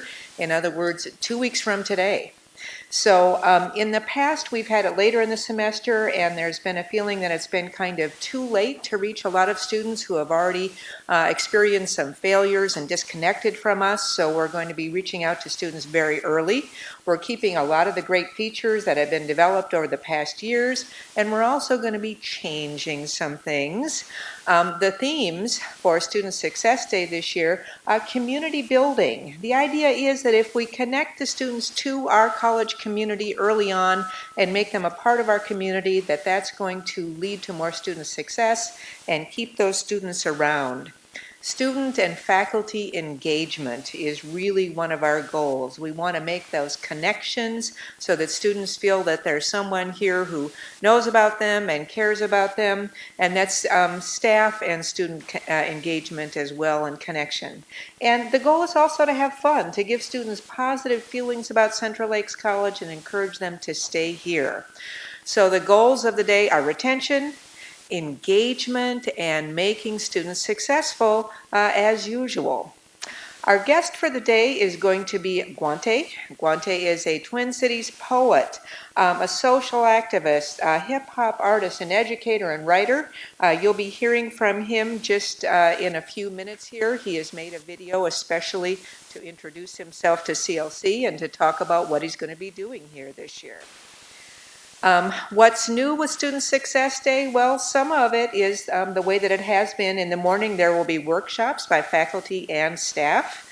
By the way, our hard workers on Student Success Day, Sue Bremer and Adam Marcotte, are still looking for more people to present workshops. You'll find them wandering around with clipboards and maybe sort of desperate looks on their faces. They're going to be looking for you to volunteer to host a workshop. For faculty, the theme is present or be present. In other words, we really need you here all day on that day to make the day a success. There's been all sorts of planning and work that's gone into it, but we need you to be here. We really need you here all day because, again, the goal is to promote interaction, and if you're not here, that can't happen. So there'll be multiple opportunities for interaction. Again, the morning workshops, there's the keynote and lunch. And then afternoon activities is going to be a new feature of Student Success Day. I'll talk about that in a minute. There will also be a pep fest with athletics will be there as a lead-in to the volleyball game that evening.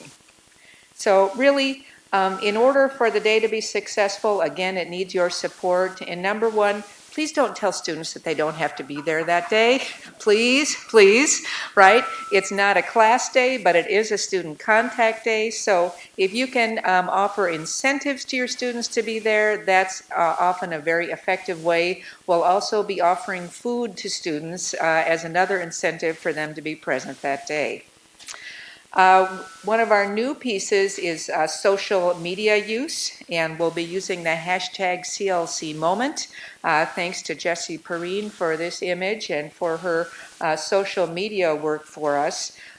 We're going to be having selfie stations where students will take photos of themselves in front of various backgrounds that you provide, and then posting them with a hashtag CLC Moment to tap into social media and again increase that feeling of student connection. So there'll be selfie stations. There'll be a pep fest in the afternoon from 5 to 6:30. So the day is going to go really into the early evening. We will have food again. We'll have music by Brendan Flynn and some family-friendly games, everything from mini golf to volleyball with a beach ball. It'll be outdoors. We hope the weather's going to cooperate. And we'll have appearances from our athletes at the Pep Fest. And it's really a bring the family event in the afternoon.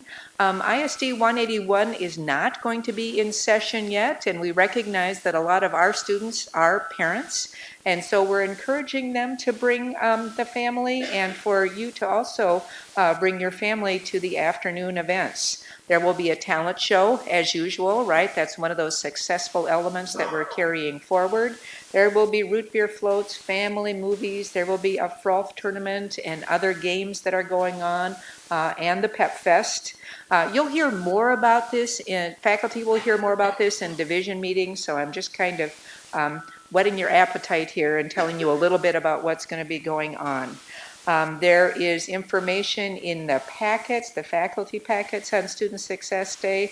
And again, we're still looking for those volunteers, please. How can staff get involved? Staff could offer a morning workshop.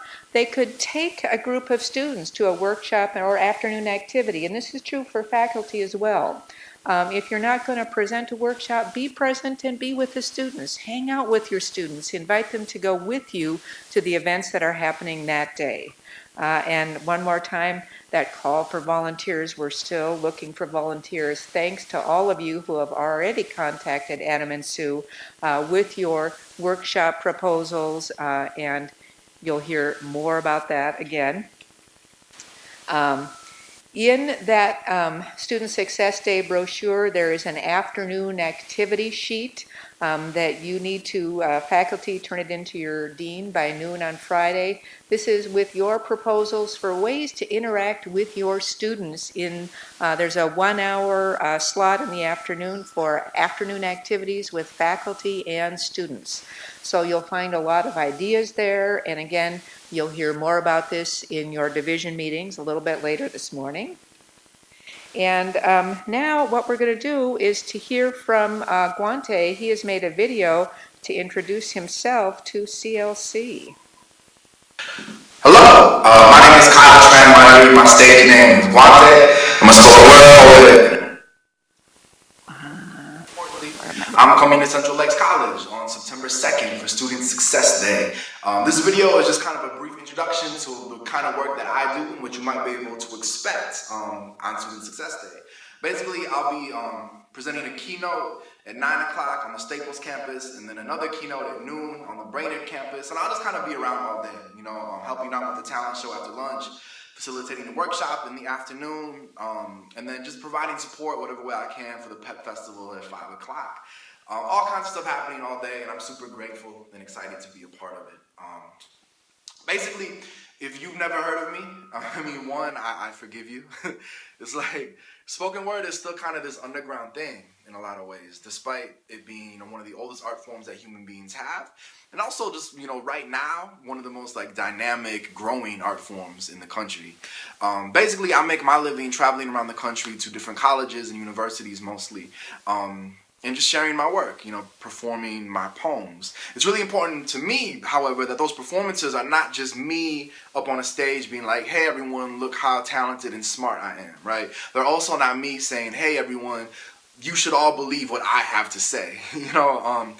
For me, spoken word on a very fundamental level is about creating space to ask questions and creating space to think critically and creating space for basically, conversations about things that we don't always get to have conversations about, from, identity and power and agency and history and all that kind of stuff. So basically, what that means in real life is I write about things like race and gender and class, and I write about these things, I think, partly because sometimes a story or a poem or even just a single image can be a more accessible entry point to have these deeper conversations that we don't always get to have. I think that's one of the most powerful things about art. I can also say very briefly, I've been doing this for a while. I'm a 2-time National Poetry Slam champion. I performed at the United Nations. I've also performed at Soundset and kind of everywhere in between, all over the country. My work has been featured, on Upworthy 3 times, Everyday Feminism, the BBC, MSNBC, Welcome to Night Vale, a million other places. But none of that really matters, right? I could talk about myself, but what I should maybe do instead is just to share a poem. So I want to share one kind of preview of what I'll be doing, one poem. And this particular piece is really informed by what I see as one of the fundamental ideals of spoken word as a culture, which is the idea that everyone has a story. No matter who you are or where you come from, everyone has a story, and every story matters. Every story has value. It's not just about the politicians and the heroes and the icons of the world. It's about us and the ways that we work in solidarity with each other to create the world that we want. It's also just about, the process of telling those stories is powerful. The process of telling those stories is how we build communities. So, with all of that in mind, this is a poem about the first job I ever had, which some of you may or may not be able to relate to.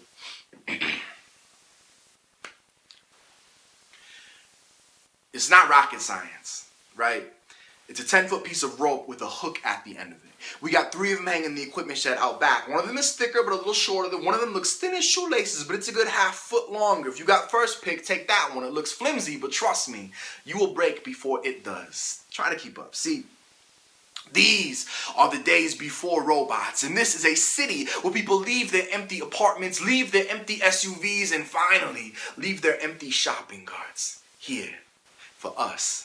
You're going to accept them together with that rope and push them back into the store. When it's busy, grab 10. When it's wild, stack 30 up and we'll push them in together. Just be careful because these people, they will look right through you when they back out of those spots. When they take that corner at 30 miles per hour. When they forget that they forgot to use a blinker and cuss you out for walking through a crosswalk. See that guy right there? We are background noise. Uncredited extras in an 80-year-long made-for-TV romantic comedy that he calls life. We are neurons flickering stupidly. Infantry stomping through the dreams you don't remember upon awakening. So make sure you wear comfortable shoes, right? Boots in the winter, sneakers in the summer. Add pads as you grow older.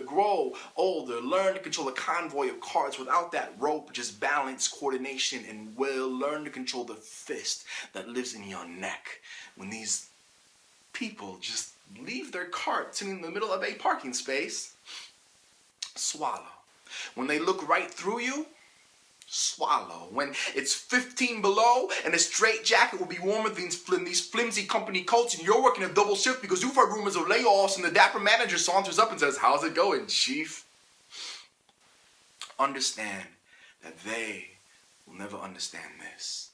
The beauty of a parking lot at twilight, how the sky burns blue, the sweetness of every second when the big hand is on the 11, the smile of the person who actually looks at you. We betray ourselves for $7 an hour. Our native language is white noise, cart pushers, cashiers, janitors, bartenders, servers. We are an army fighting a war we don't believe in a country whose name we can't pronounce, but we're fighting. And we're tired, but we're fighting. And we're losing, but we're fighting. You get 2 15s in a half hour for lunch. Those breaks, they're not for your body, though. They're to keep you from going crazy. See, with an 8-hour shift broken up into quarters, that's just 4 2-hour shifts. After punching in, chatting with the MOD, and putting your gloves on, you can glance at your watch and say, "Wow, I'm almost halfway to being halfway done with half my shift." It makes the time fly right by. You'll be fine, kid. Just remember, smile. You're representing the company. Remember, say hello to people when they walk in the door. And remember, when they look right through you, you're still there. So yeah, I hope you like that. I have a lot more to share on September 2nd. In the meantime, one thing I should throw out there is that, a lot of my work, almost all my work is available online, on YouTube and at my website, guante.info. I also just released a new kind of sampler mix of what I think are all the best songs I ever wrote and recorded. That's also a free download at my website. So if any faculty or staff or students want to check any of that stuff out and kind of start these conversations early, by all means, check that stuff out. Guante.info. I'm also on Twitter, Facebook, Tumblr, all over the place. And really, I'm looking forward to it. I think we can do some cool stuff and hopefully have a very memorable Student Success Day. So I will see you soon. Thank you. Hello, my name is... All right, so that is our guest for Student Success Day. I hope you are as excited as I am about it. Again, you'll be hearing more about it. And before we break, Patrick Spradlin is going to come up and make an announcement regarding a lunch today.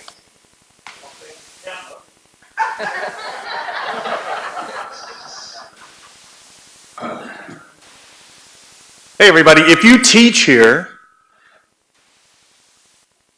come to lunch on the faculty at noon down in the cafeteria. It doesn't matter if you're a member of our association yet. We'll work on that. And then after lunch, I go to my new job as a candy striper. So I'll see you at noon in the cafeteria. Thanks. All right, we have a 15-minute break, so go and stretch your legs.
Side and having a seat. We want to keep us on schedule today.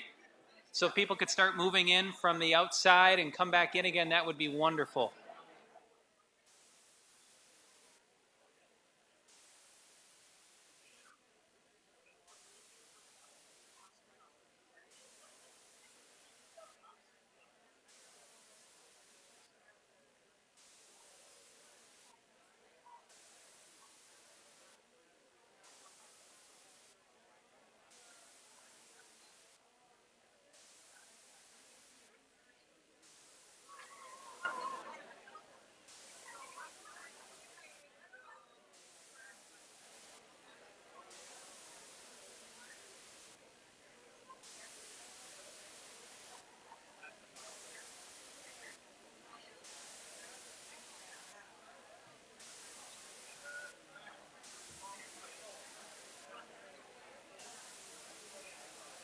All right, if people could start finding their seats, I think we're going to keep moving on to the next part of our program here, just so we can make sure people can get up by lunchtime. I know that's an important thing. Food's good, right?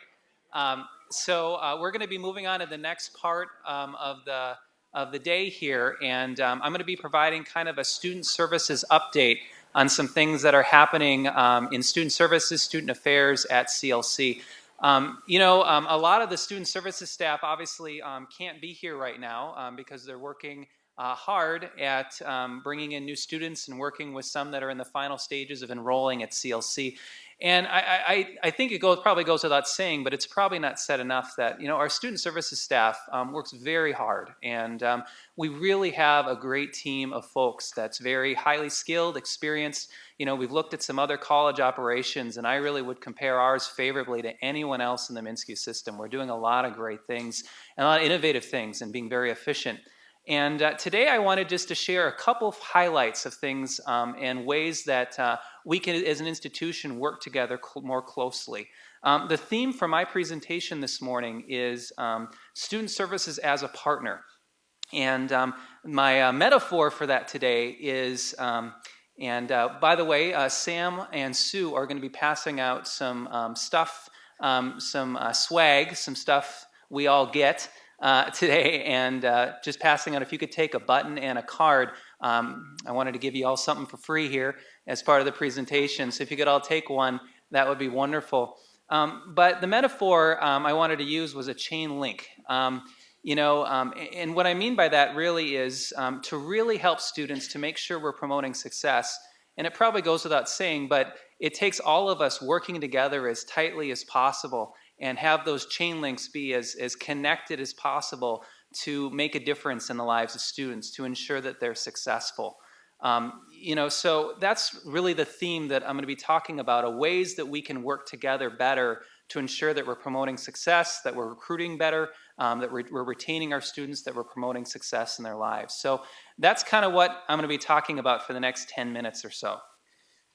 So here are the things I want to talk about today. One is our iCare initiative. Next is our student intervention plan, a new academic integrity process, reporting process, and then ways to get involved in next steps. And one thing Sue's handing out are iCare buttons and then our new student intervention plan. Those are the two goodies that we're handing out today. And just starting with iCare, we launched iCare last spring.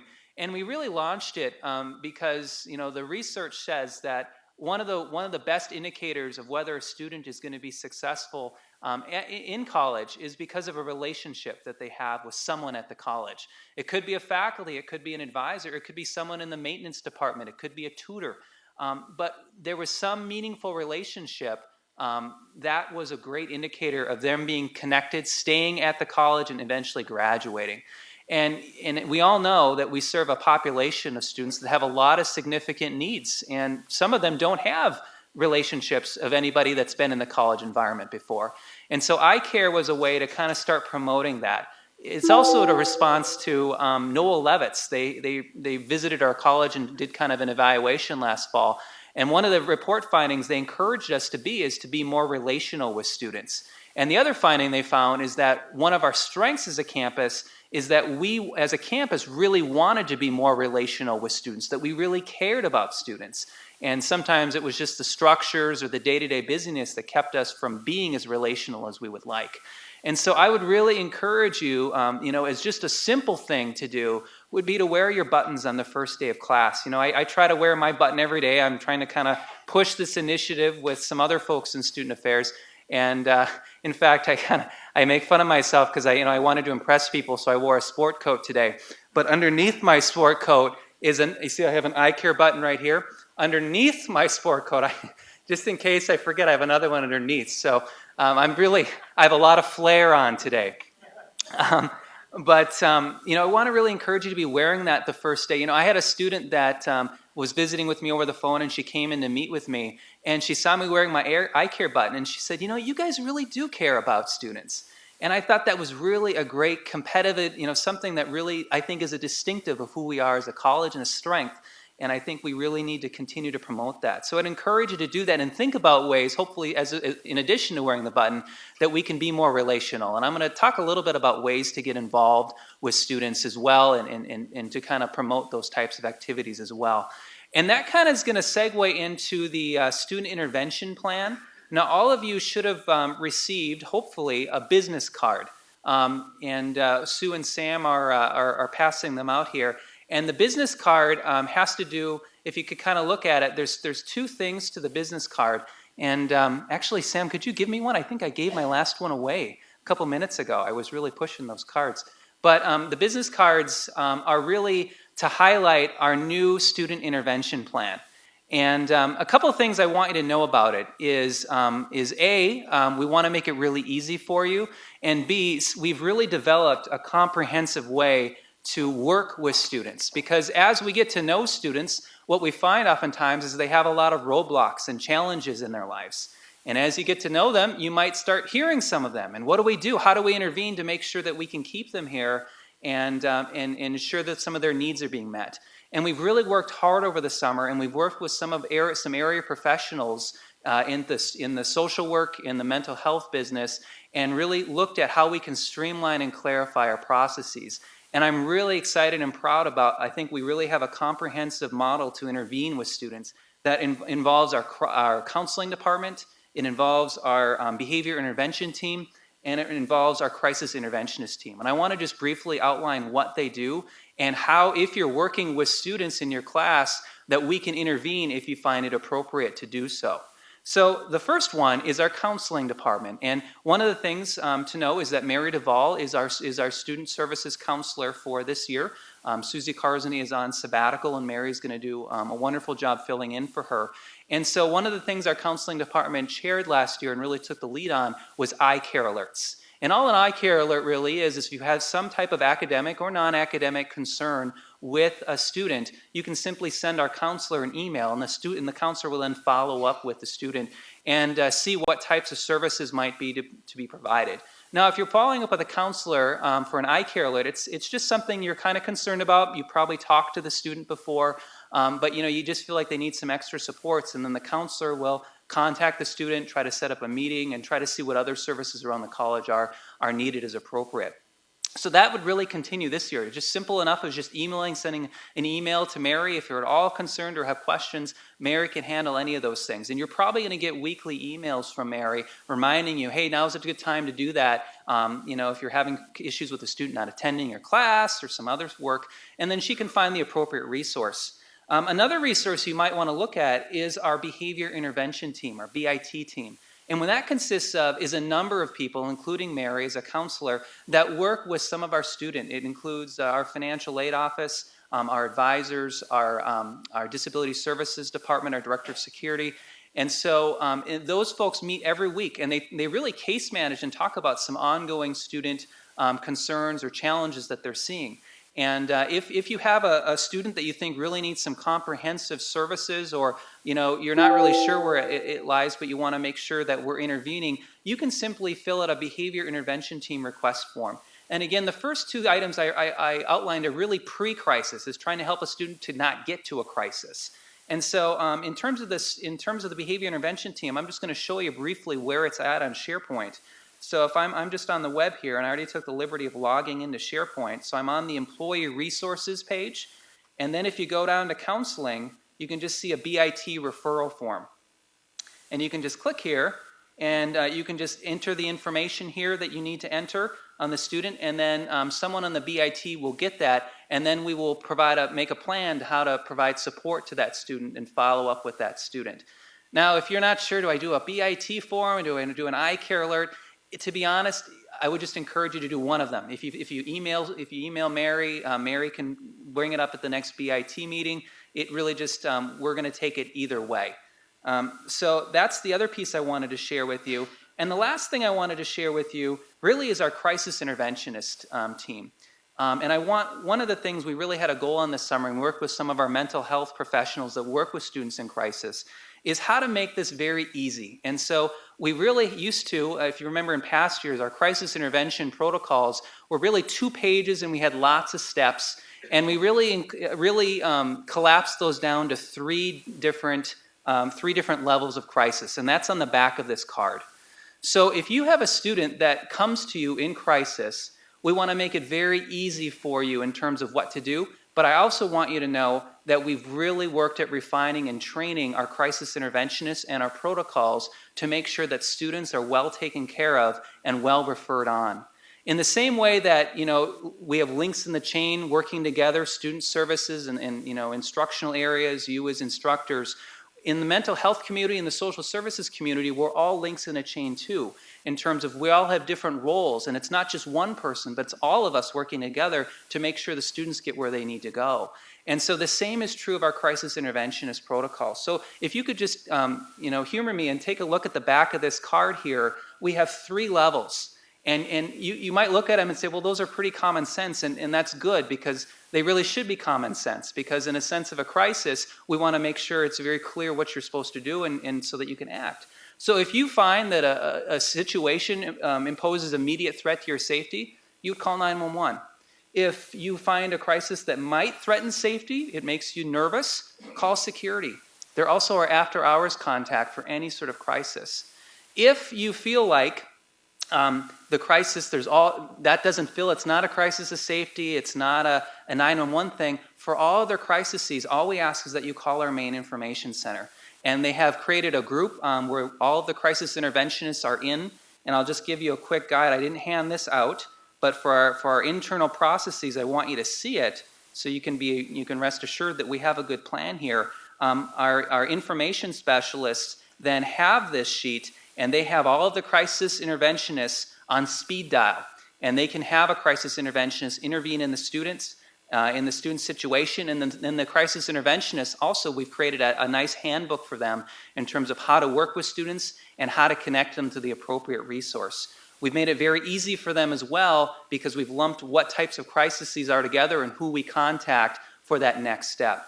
So we've really, I think, done a great job in closing the loop in terms of if we have a student in crisis, how we work with them efficiently and get them the care that they need, but also how to work with them pre-crisis to hopefully so it doesn't come and develop into a crisis. So that's basically our student intervention plan in terms of how we're either working with crisis management or pre-crisis management. All of these numbers as well are going to be on our emergency procedures that are located in the classroom. But I would encourage you, if you find a student that you're concerned with, please refer them on to do one of those iCare alerts, behavior intervention team forms, or if it's a crisis, to get them in touch. And they will be taken care of, and we will follow up with them to make sure they're getting the ongoing support that they need. So does anyone have any questions about our intervention plan and what we're doing? Yeah.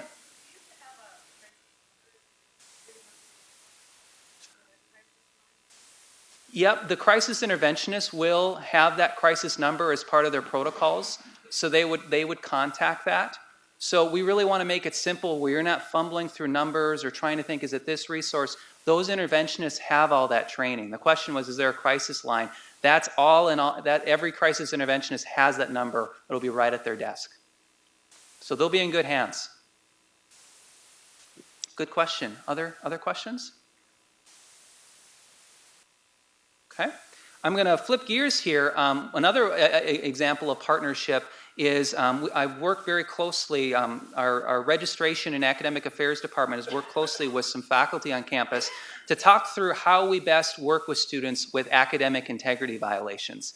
And that's basically, if someone is caught cheating in your class or plagiarizing content, misusing someone else's intellectual property without giving credit, and ultimately it's up to the faculty to determine what to do in that case. Do you fail the student? Do you fail them from the assignment? That sort of thing. In another way, believe it or not, that we can show that we care is to make sure that students that do this aren't multiple offenses. They don't abuse it in multiple classes. And under our current model, we didn't always have a good way. They might be cheating, in Sarah's class, but they cheated in Nate's class too, and we didn't know about that. We never really had an escalating situation. And so now, if someone is caught cheating in your class, we work with a couple folks of the faculty, and we've created a new academic integrity process. And I wanted to share that with you. Hopefully this won't happen, but we all know the odds are it's going to happen probably statistically a couple times this semester.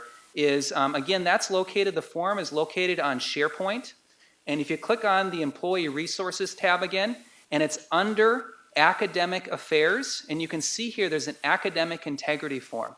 So if you complete this on a student that is cheating in your class, the reasons I just described, and you fill this out, you can tell what you want to have happen. So you could say, I want this student to fail, or I'm not going to fail this student, but I just wanted you to know. What will happen then is, if it's a fail, the Records and Registration Department will log an F for the student for the grade. Oh, it's moving. So I don't know if I should move with it. It won't move it, it's on your computer screen. But the other piece that's nice that's going to happen is then Academic Affairs is going to log this, and the dean that supervises your area will then log it and follow up with the student. So if there's multiple offenses, we can hopefully catch that and intervene in the student to let them know this really isn't acceptable and escalate as appropriate. So again, I think we're kind of closing the loop in that area as well. So that's our new academic integrity process. Any questions with that? Yes? First day I was going for academic integrity, and they PowerPoint had a link to the link but Well, I'll tell you what, I will send out a link. Working with some of the folks actually from Academic Council last year, we updated our academic integrity process. So my hunch is because we updated it and made it a formal procedure, the link is different. So what I'll do is I'll send that out to everybody and highlight that so people can see the language. The language isn't really much different. We just added a piece in there about the fact that a dean would review the academic integrity violation and follow up with the student as appropriate. Mm-hmm. Yes?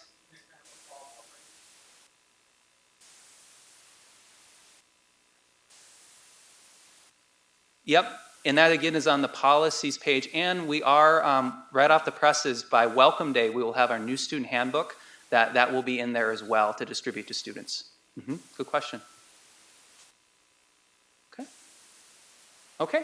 The other thing I just wanted to touch on is ways to get involved in next steps. As I said, we really want to work as closely together as possible. And we have a lot of great things happening in student services. I'd be talking for an hour, I think, if I would if I could, but can't do that today. We're doing some really great stuff with working closely on the advising side with students, case managing the students, and creating a customer relations management system across the campus with our advisors. But there's some ways that everybody can get involved if they want to, and your level of involvement is up to you and your schedule. We have 2 ways this year in terms of the enrollment planning process to get involved. One is our iCare team, and that's going to be really working on the retention side of the house and looking at how we as a campus can do things, activities, other initiatives to try to show students that we care and get to know students and have students get to know us. So I'm going to be sending out regular emails with meeting times, and those are going to be open door meetings. Anyone from the general public can come to these meetings, and if you want to get involved as your schedule permits, we're also going to be having these meeting minutes publicly available so people can see that too. And the same regards goes to with our enrollment work team. Our enrollment work team is really working on the recruiting, marketing side of the house. And if you have ideas or want to get involved with how to, better recruit our students, we're going to be, again, doing the same thing as the eye care team. So there's a lot of great ways to get involved. We really like the input. We think when multiple heads get together, it's better than one or two. So really want to express that invitation to get involved and to really make that chain, those links in the chain strong together.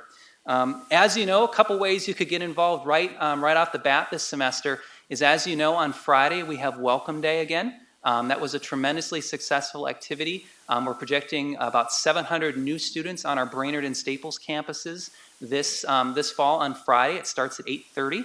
We are feeding them all lunch as well, so they're going to stick around hopefully for the whole day. It'll be a really great new student orientation type of day with a lot of great programming.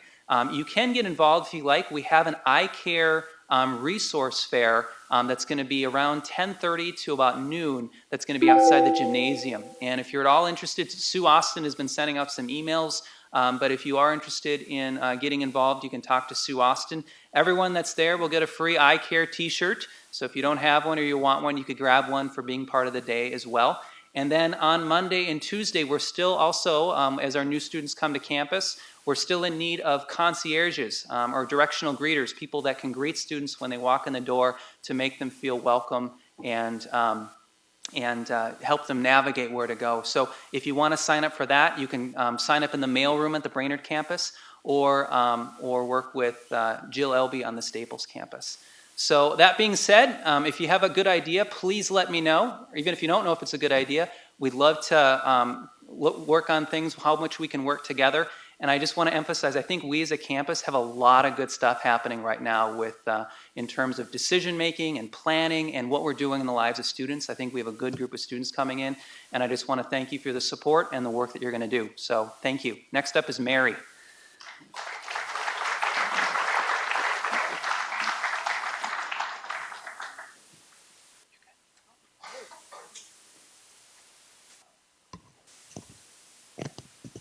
Anin, bonjour. Good morning, good afternoon. Welcome back to Central Lakes College. I'm Mary Sam. I'm the Director of Diversity, Equity, Tribal Relations, and I also oversee our Title IX ADA compliance, interim student conduct officer, and now oversee 2 technical programs and Ojibwe studies as well. And I'm excited to be back, and I'm really excited to see everybody back here today as well. A lot of flutter of activity the last couple of days, and I've run into a number of you, and I've just said, excuse me, isn't it nice to have our students back? I had the privilege the last couple of days of working with our Check and Connect program and Amanda Small, who coordinated our new student orientation for students with disabilities. And I had the honor of sitting with about 35 parents. And this isn't part of my presentation, but I think it's fitting to name this as part of my presentation. I do a parent letting go session, and in that session, I'm talking with parents and interacting with parents, talking about what are you going to do for yourself as parents as you let go and entrust your son or daughter to Central Lakes College? What are you going to do for yourself as a parent of a student with a disability, some less minor, some significant, but again, trusting them to Central Lakes College. And it was an hour-and-a-half discussion of emotion, sadness, excitement, a lot of overwhelm, but universally there was an overwhelming trust of Central Lakes College and the reputation that we have to serve students well. And I think that's important for us to know as we head out to our academic year, that we've got the reputation of being kind, we've got the reputation of being supportive, loving, and really caring for our students. And we also have the reputation of being a very safe campus. And I think that's important for all of our students to know that. But what was reinforced to me this week is that's something that's incredibly important to our families, our parents of our younger students as they send their students to CLC. So having said that, I'm going to spend just a few minutes talking about some of the new mandates regarding sexual violence, drug and alcohol compliance, and then one other policy quick. Sexual violence. Consent is about saying yes. People have to say yes if they're going to participate in a sexual activity. Under the Obama administration, under the Sexual Violence Act and the Women's Reauthorization Act, the federal government is requiring every campus and every university across this country to develop a sexual violence plan that is going to be inclusive of training for both students and faculty and staff to be implemented within 10 days of fall of 2016. So that's what I'm going to talk about today. MnSCU, of course, has said to us, folks on campuses, you need to follow through. We need to eliminate sexual violence in all its forms, and we will take appropriate action if anybody is found to have been responsible for any acts of sexual violence within the MnSCU policy. So again, I mentioned that we're going to have some student training. We're going to develop a sexual violence plan. I'm looking for some volunteers. I've already got a part of a team, but if anybody's interested in working with me to create that sexual violence plan, you've got some expertise or some passion in this area, please let me know. We're going to see a student video shortly here. Students are going to be required to go through a class on D2L. We're going to be calling on our coaches and activities directors to sit down and have some conversations about, how do we involve our athletes in this role of creating a safer climate in campus without, of course, targeting to say that they are the issue, because they're not. We're going to work with staff and faculty. All of us in this room this next year are going to be required to go through some D2L training in the area of sexual violence. So again, we understand what that is and what our responsibilities are as reporters, as allies, as advocates. We also need to implement annually a campus climate survey. We need to hear from our employees and our students what the climate is like regarding sexual harassment and sexual violence. We need to know what's going on within our own community. I think we know a little, we don't know everything. I've created a sex offenders on campus policy, been working very closely with Dave Davis on that policy. If you've got a sex offender in your classroom, you will know that you've got a sex offender within your classroom. Or our computer tech staff will know that there's a sex offender on our campus. Do we have sex offenders on our campus? Yes, we have sex offenders on our campus. Sex offenders are entitled to a college education, right? Whether they're a level 2 or level 3 offender, they are entitled to a college education, and they're also afforded the opportunity for dignity and respect. That may challenge some of us a bit. At the end of the day, offenders are entitled to their privacy, and they're entitled to an education. We're also going to be working with an MOU with local law enforcement regarding procedures and better collaboration regarding working with offenders and in terms of the sexual violence training and protocols, because there are some different practices if there were a rape on our campus or on one of our campus activities. Who gets notified? Does the police always get notified? Not necessarily if the victim doesn't want the police to know. But at the end of the day, Central College must and will investigate any allegation of sexual violence. We need to create a sexual violence resource directory so both students and every employee here in the room understands who students go to, who any one of us go to should sexual harassment or sexual violence take place in our lives as well. We'll need to create a sexual violence website, a one-stop shop where students and employees can go to in case sexual violence occurs. The Office of Civil Rights deems a school to have notice of student on student sexual violence if a responsible employee knew or in the exercise of reasonable care should have known. And that's important for us to know. Sometimes it's easy. We saw Guante talk about people feeling invisible, right? Sometimes with sexual harassment and with sexual abuse, sexual violence, sometimes it's an invisible crime. We don't see it, but maybe we should have. So when the school knows or reasonably should have known, we must and we will be taking action. Why does this matter? 1 in 5 women report being victims of sexual assault, attempted or completed rape while in college. 1 in 16 men will be a victim of sexual assault during their college experience. 9 out of 10 college women knew the person that assaulted them. More than 90% of the sexual assault victims on college campuses did not report the crime. It's 2016 and we still live in a climate that blames the victim. She dressed this way. She did that. She went to the party.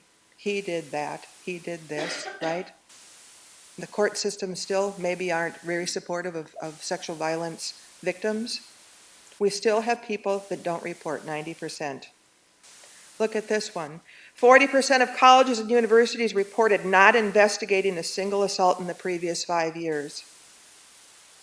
And yet there are more lawsuits right now in the United States with colleges and universities than ever before. And colleges that didn't report that they had any sexual violence incidences on their campuses, we are now finding out, yes, indeed, they did. Vast number of reports of rape are true.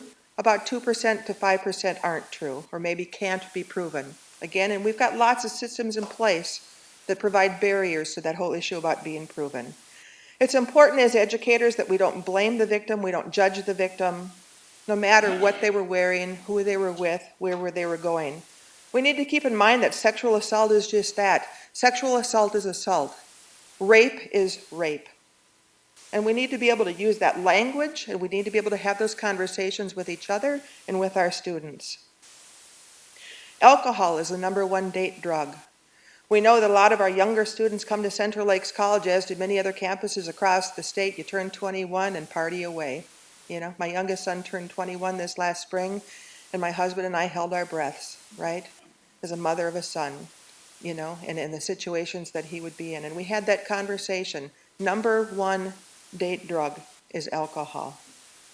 Sexual assault victim is 3 times more likely to suffer from depression, 6 times more likely to suffer from PSTD, 13 more times likely to misuse alcohol, 26 times likely to abuse drugs, 4 times more likely to contemplate suicide. We know that we have students here that are survivors of sexual assault.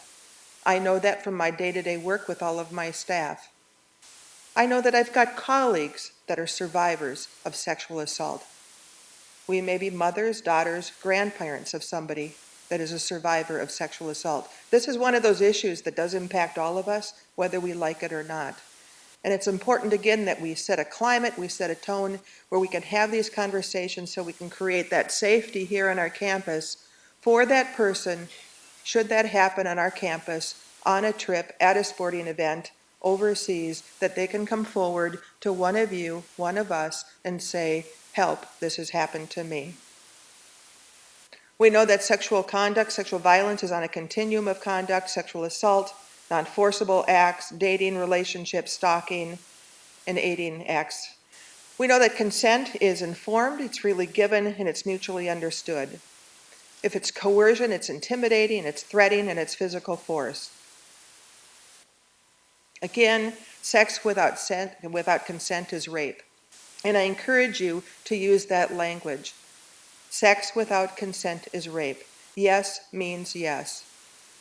We need to teach our students that yes means yes. Rape is a crime, rape is a felony, and again, it's about saying yes. Silence does not mean yes. If I'm participating in a sexual act and I didn't say yes, guess what, folks? It can be construed as something else. Again, regardless of whether the complaint was filed with local police or not, the college must and the college will look into the allegation of of sexual violence. Students can be expelled for committing a sexual assault. Employees can be terminated for committing a sexual assault. Okay? And we don't, by the way, make appointments for students. If a student comes to us in privacy, we don't make those calls for those students. We try to connect those to the services that Nick mentioned and others, so they can be self-empowered to ask for the help that they need and deserve. Again, it's imperative that we start changing the norm and creating a culture that does not tolerate sexualizing of anybody, blaming the victim, and not tolerating sexual violence. Guante is going to incorporate some of this into his keynote address on Student Success Day as one of our measures to start getting the message out there. We've got posters on all of our campuses. You're going to see some things in social media, the mini student handbook that students are going to receive on Friday. There's a whole piece on sexual harassment, sexual misconduct in that handbook as well. If a student comes to you and reports that they've been assaulted, it's important to write down the details of the assault so you don't forget that, just in case you're asked later on.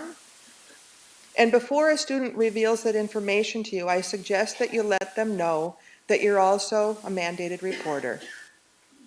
And that sometimes changes the dynamic of the relationship a little bit, right? We've talked this morning, we've talked in the past about building engagement, building trusting relationships with our students. And if our student has that relationship with you enough already where they told you, my guess is that they told you because they trust you. And so what we need to do next is reassure that student that they can trust the CLC process to take it a little bit further and to get the supports that they need. But we need to disclose to a student that we have to take that information further. I'm one of those people on this campus that you can report that to. Dave Davis is the other. We need to remind students that sexual assault can happen to anybody and that it's not their fault and that they're not alone. So some of you have seen this already, but this is a video that I worked with a couple of students on to create a message that will be delivered to students across the campus. It's already been out on social media. And Mark Ambrose's department, thank you, Mark, for working with us to create this. By the way, Jesse put this out on Twitter yesterday, and within about 15 minutes, I received a call from the system office that said, wow, we just saw this on Twitter. How cool is that? Well done, and you're the first campus in the state of Minnesota within MnSCU that created a student-driven video. Okay. I'm really comfortable speaking, but when I get in front of here with technology, this is where I just flip out. Okay. And you know that about me already. I'm a CLC student, and I'm stepping up to stop sexual violence. Sexual harassment is not acceptable. Sexual assault is not acceptable. It happens to far too many people, even in our own community. It happens to men and women, and only we can stop it. On average, over 200,000 people are sexually assaulted each year, nationwide. Sexual harassment is unwanted, demeaning, power-motivated, and illegal. Whereas, in flirting, the feeling is mutual, desired, and legal. Yes means yes. No means no. All forms of sexual assault are illegal in all 50 states. You can be sentenced to life in prison for committing sexual assault. If you witness sexual assault, intervene, step up, stop the violence, or else you're as bad as the perpetrator. It's your responsibility as a bystander. If you or someone you know is being affected by sexual violence, contact your local law enforcement agency. Call campus security, the Dean of Students, or the National Sexual Assault Hotline. Someone in the U.S. is sexually assaulted every 2 minutes. I am a CLC student. I am a CLC student. I am a CLC student. I am a CLC student. I am a CLC student, and together we can end sexual violence. I'm stepping up to stop the violence.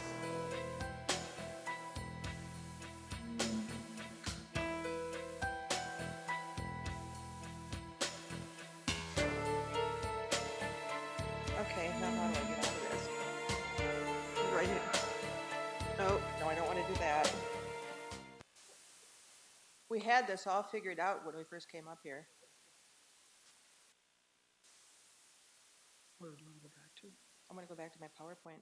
Ah, there it is. Thank you. I can stop sweating now, right? Okay, the next topic, switch of gears, drug and alcohol compliance.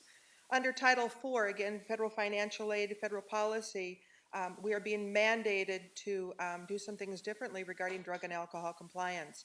Under the federal financial aid guidelines, we know that we will probably more than likely be audited in any time regarding our financial aid policies and procedures. And one of the 10 compliance findings that's been new for campuses to get cited on is failure to have a drug and alcohol prevention program in place. And we are probably in that category that we have some fast learning to do and some quick action as well. Central Lakes College as an institution values and promotes an alcohol and drug-free environment. We prohibit the illegal use of alcohol and drugs, and we comply with the federal law. And we're also committed to providing education regarding high-risk alcohol and drug use and helping our students and each other. This is about us as well as our students understanding, healthy lifestyles and so on. We need to form a drug and alcohol compliance committee, so I'm doing kind of a shout out again. So we've got 2 committees that I'm looking for some assistance on, the Sexual Violence Committee and then also the Drug and Alcohol Committee. The first date for the Drug and Alcohol Committee is September 4th in C222 at noon. So again, I've already got some folks that have said that they're willing to participate in that, but anybody else, we would sure love to have you. With new medical marijuana out there, with the synthetic drug use out there, we've got some tough issues that we're going to be facing in the next year. We have a significant number of students that misuse, share, and sell prescription drugs. We know that on our campus. Prescription drug abuse is at an epidemic stage, I think, in terms of across the country. And Central Lakes College isn't any different. You know, how do we address that in terms of screenings in our program? How do we have those conversations? What sort of policies and procedures?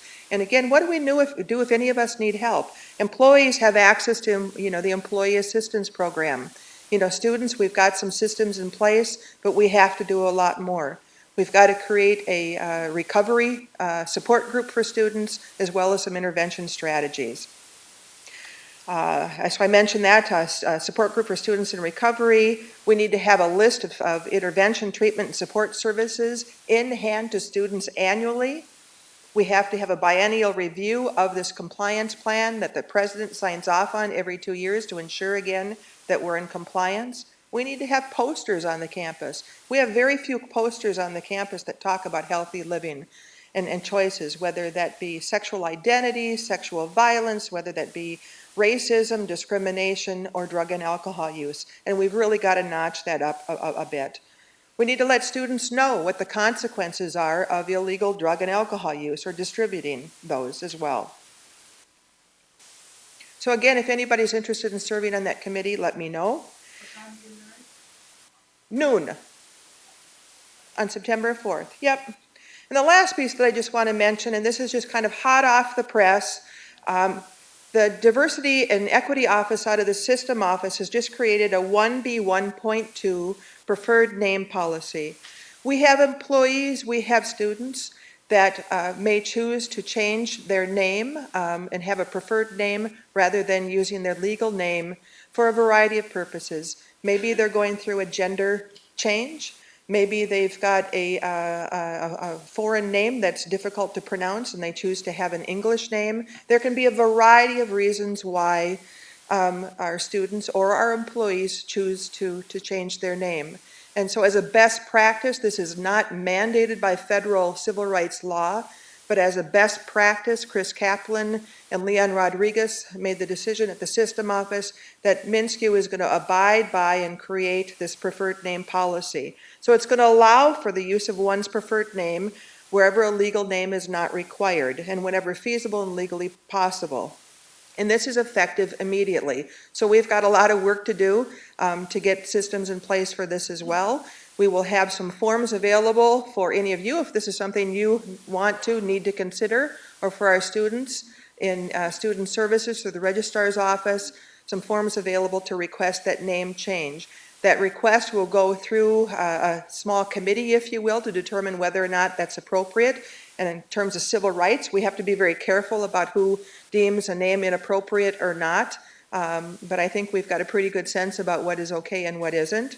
And we will also put in place an appeals process both for students and employees as well, should this team decide that a name is not appropriate. So just wanted to make you aware of that. You'll get that information via email. You'll hear some more about it. But I felt like because this new policy is effective immediately, and you may have a student in your program that all of a sudden you see a name change and you wonder, what the heck was that all about? Now you know a little bit more.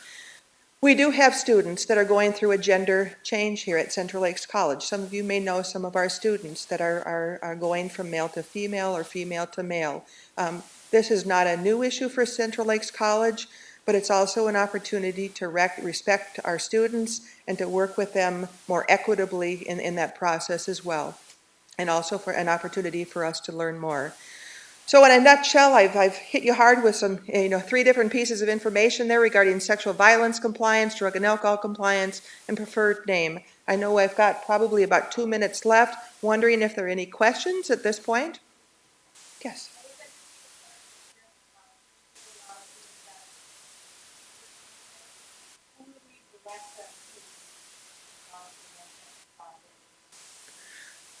So that information will be coming out this next week. But for students, the request is going to be made through the registrar's office. And you know, and that's a delicate conversation. I think we need to let our students know that this is a policy that's been brought forth. But one of the things that, you know, has happened in my community, in the American Indian community, you know, when the Europeans came over, you know, they didn't know how to pronounce our family names, right? So we've got Benjamin, we've got Sam. Too bad we don't have a Mitchell hired here yet. You know, but one of the first fur traders that came over, you know, didn't know how to pronounce our names. And so he called this family the Sams, he called this family the Benjamins, and he called this family the Mitchells, because that's what his name was, Sam Mitchell Benjamin, or something in that order, right? Because it was too hard for him. And I've said this to some of our colleagues, you know, I'm going to call you by your first name. If it's hard for me to pronounce, that's my issue. That's not your issue. That's your given name. And so one of the things that we can do from a diversity and equity perspective in terms of modeling being an inclusive institution is calling people by their given name if that's their name and that's how they choose to use their name. And to not necessarily encourage changing your name to an American name because it's easier for me, right? Somebody else have a question? Sarah?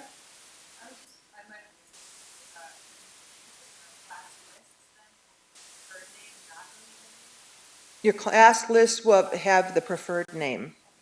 Yep, and so you may end up getting an updated list. And within the ISRS system, actually both the preferred name and the legal name will both be there. So that doesn't create confusion for students. So if I'm a Central Lakes College student and I change my name and I also take classes over at Fond du Lac, I'm also going to need to alert Fond du Lac, the student is, that I've gone through that name change process as well. So it might be a little bit tricky for students on the front end as well, and even for employees for that matter. Mark? Do you know if that's going to follow through as well? That's where I have the biggest issue. I look at the student's name and they told me what their name is. It's not showing up on well. Well, we have been told that once the change is made through ISRS, it'll flow through the entire system. You know, and again, are we going to have, you know, one or two students or employees request this? We don't know, but we need to be ready for this and we need to have the systems in place. Ryan? When you mentioned like privacy of sexual violence offenders, I completely understand that. Do we like or we get notifications? I'm just curious, like advisors of clubs, not necessarily the people, but advisors of clubs. So the question is, how many of us will know that we've got a sex offender on campus? So depending on, Dave, and I might need your help here, but depending on the level of restrictions that individual is on determines how much information is shared. You know, some of our offenders that are on campus simply can't be with anybody under 18 years old. Well, how does that work if we have a PSEO student in the class, right? Or they're not allowed to have any computer use. Well, how does that work? And so we've got designated computers across from Liz Tinsley, where those students, that is the only computer that they are allowed to use. Security knows exactly who these students are, and if they're found in violation of using any other computer, they come to me or the new Dean of Student Success then to go through the student conduct process. But as a need to know, if you as an instructor need to know, I will let you know that you've got an offender in your class. But again, it's really based on their restrictions. It's based on their restrictions. And most of the students, you know, and the probation officers that Dave and I have been working with, I've got a contract that students have to sign. Their Department of Corrections or their parole officer also has to sign off on. If a student, and we cannot be assured that that student is going to be safe here and that they are going to not create an unsafe environment for us, then I work with Larry and we make the ultimate decision. And I work with legal counsel down at the system office to figure out a way to say, the student can't be here. We just simply cannot be assured to provide a safe environment for this individual or for the students. The balancing act and all of that is civil rights law. That student has a right to an education. We have the responsibility to maintain a safe campus at the same time, right? Any other questions? I hope you all have a wonderful school year. I'm excited again to have you back. Have a great afternoon and a great welcome day. And please participate in Student Success Day. It's going to be a great event. Miigwech, thank you.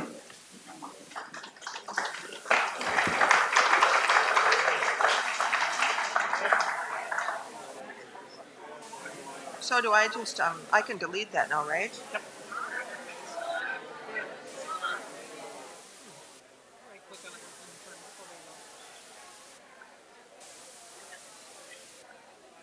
Okay, cool. Does somebody just randomly usually come in here and clean that up? I don't think Nick's probably. We'll probably clean it up. I think it'll be reimaged anyway. Okay. All right. What is the name of your jewelry teacher? John Benjamin. John. I want to make sure I like any language comes on campus or any Okay. code comes on.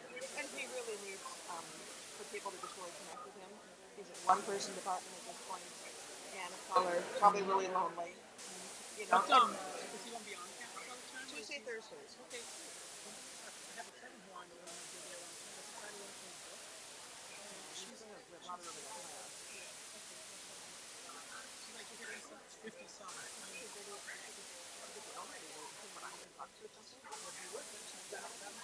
On the book, so.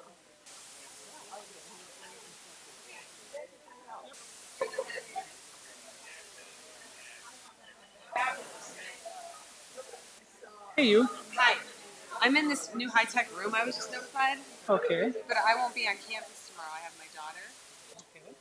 I don't know if you're busy during our 1 o'clock workshop session today from 1 to, because there's no workshops during that time that are relevant, but this one would be it.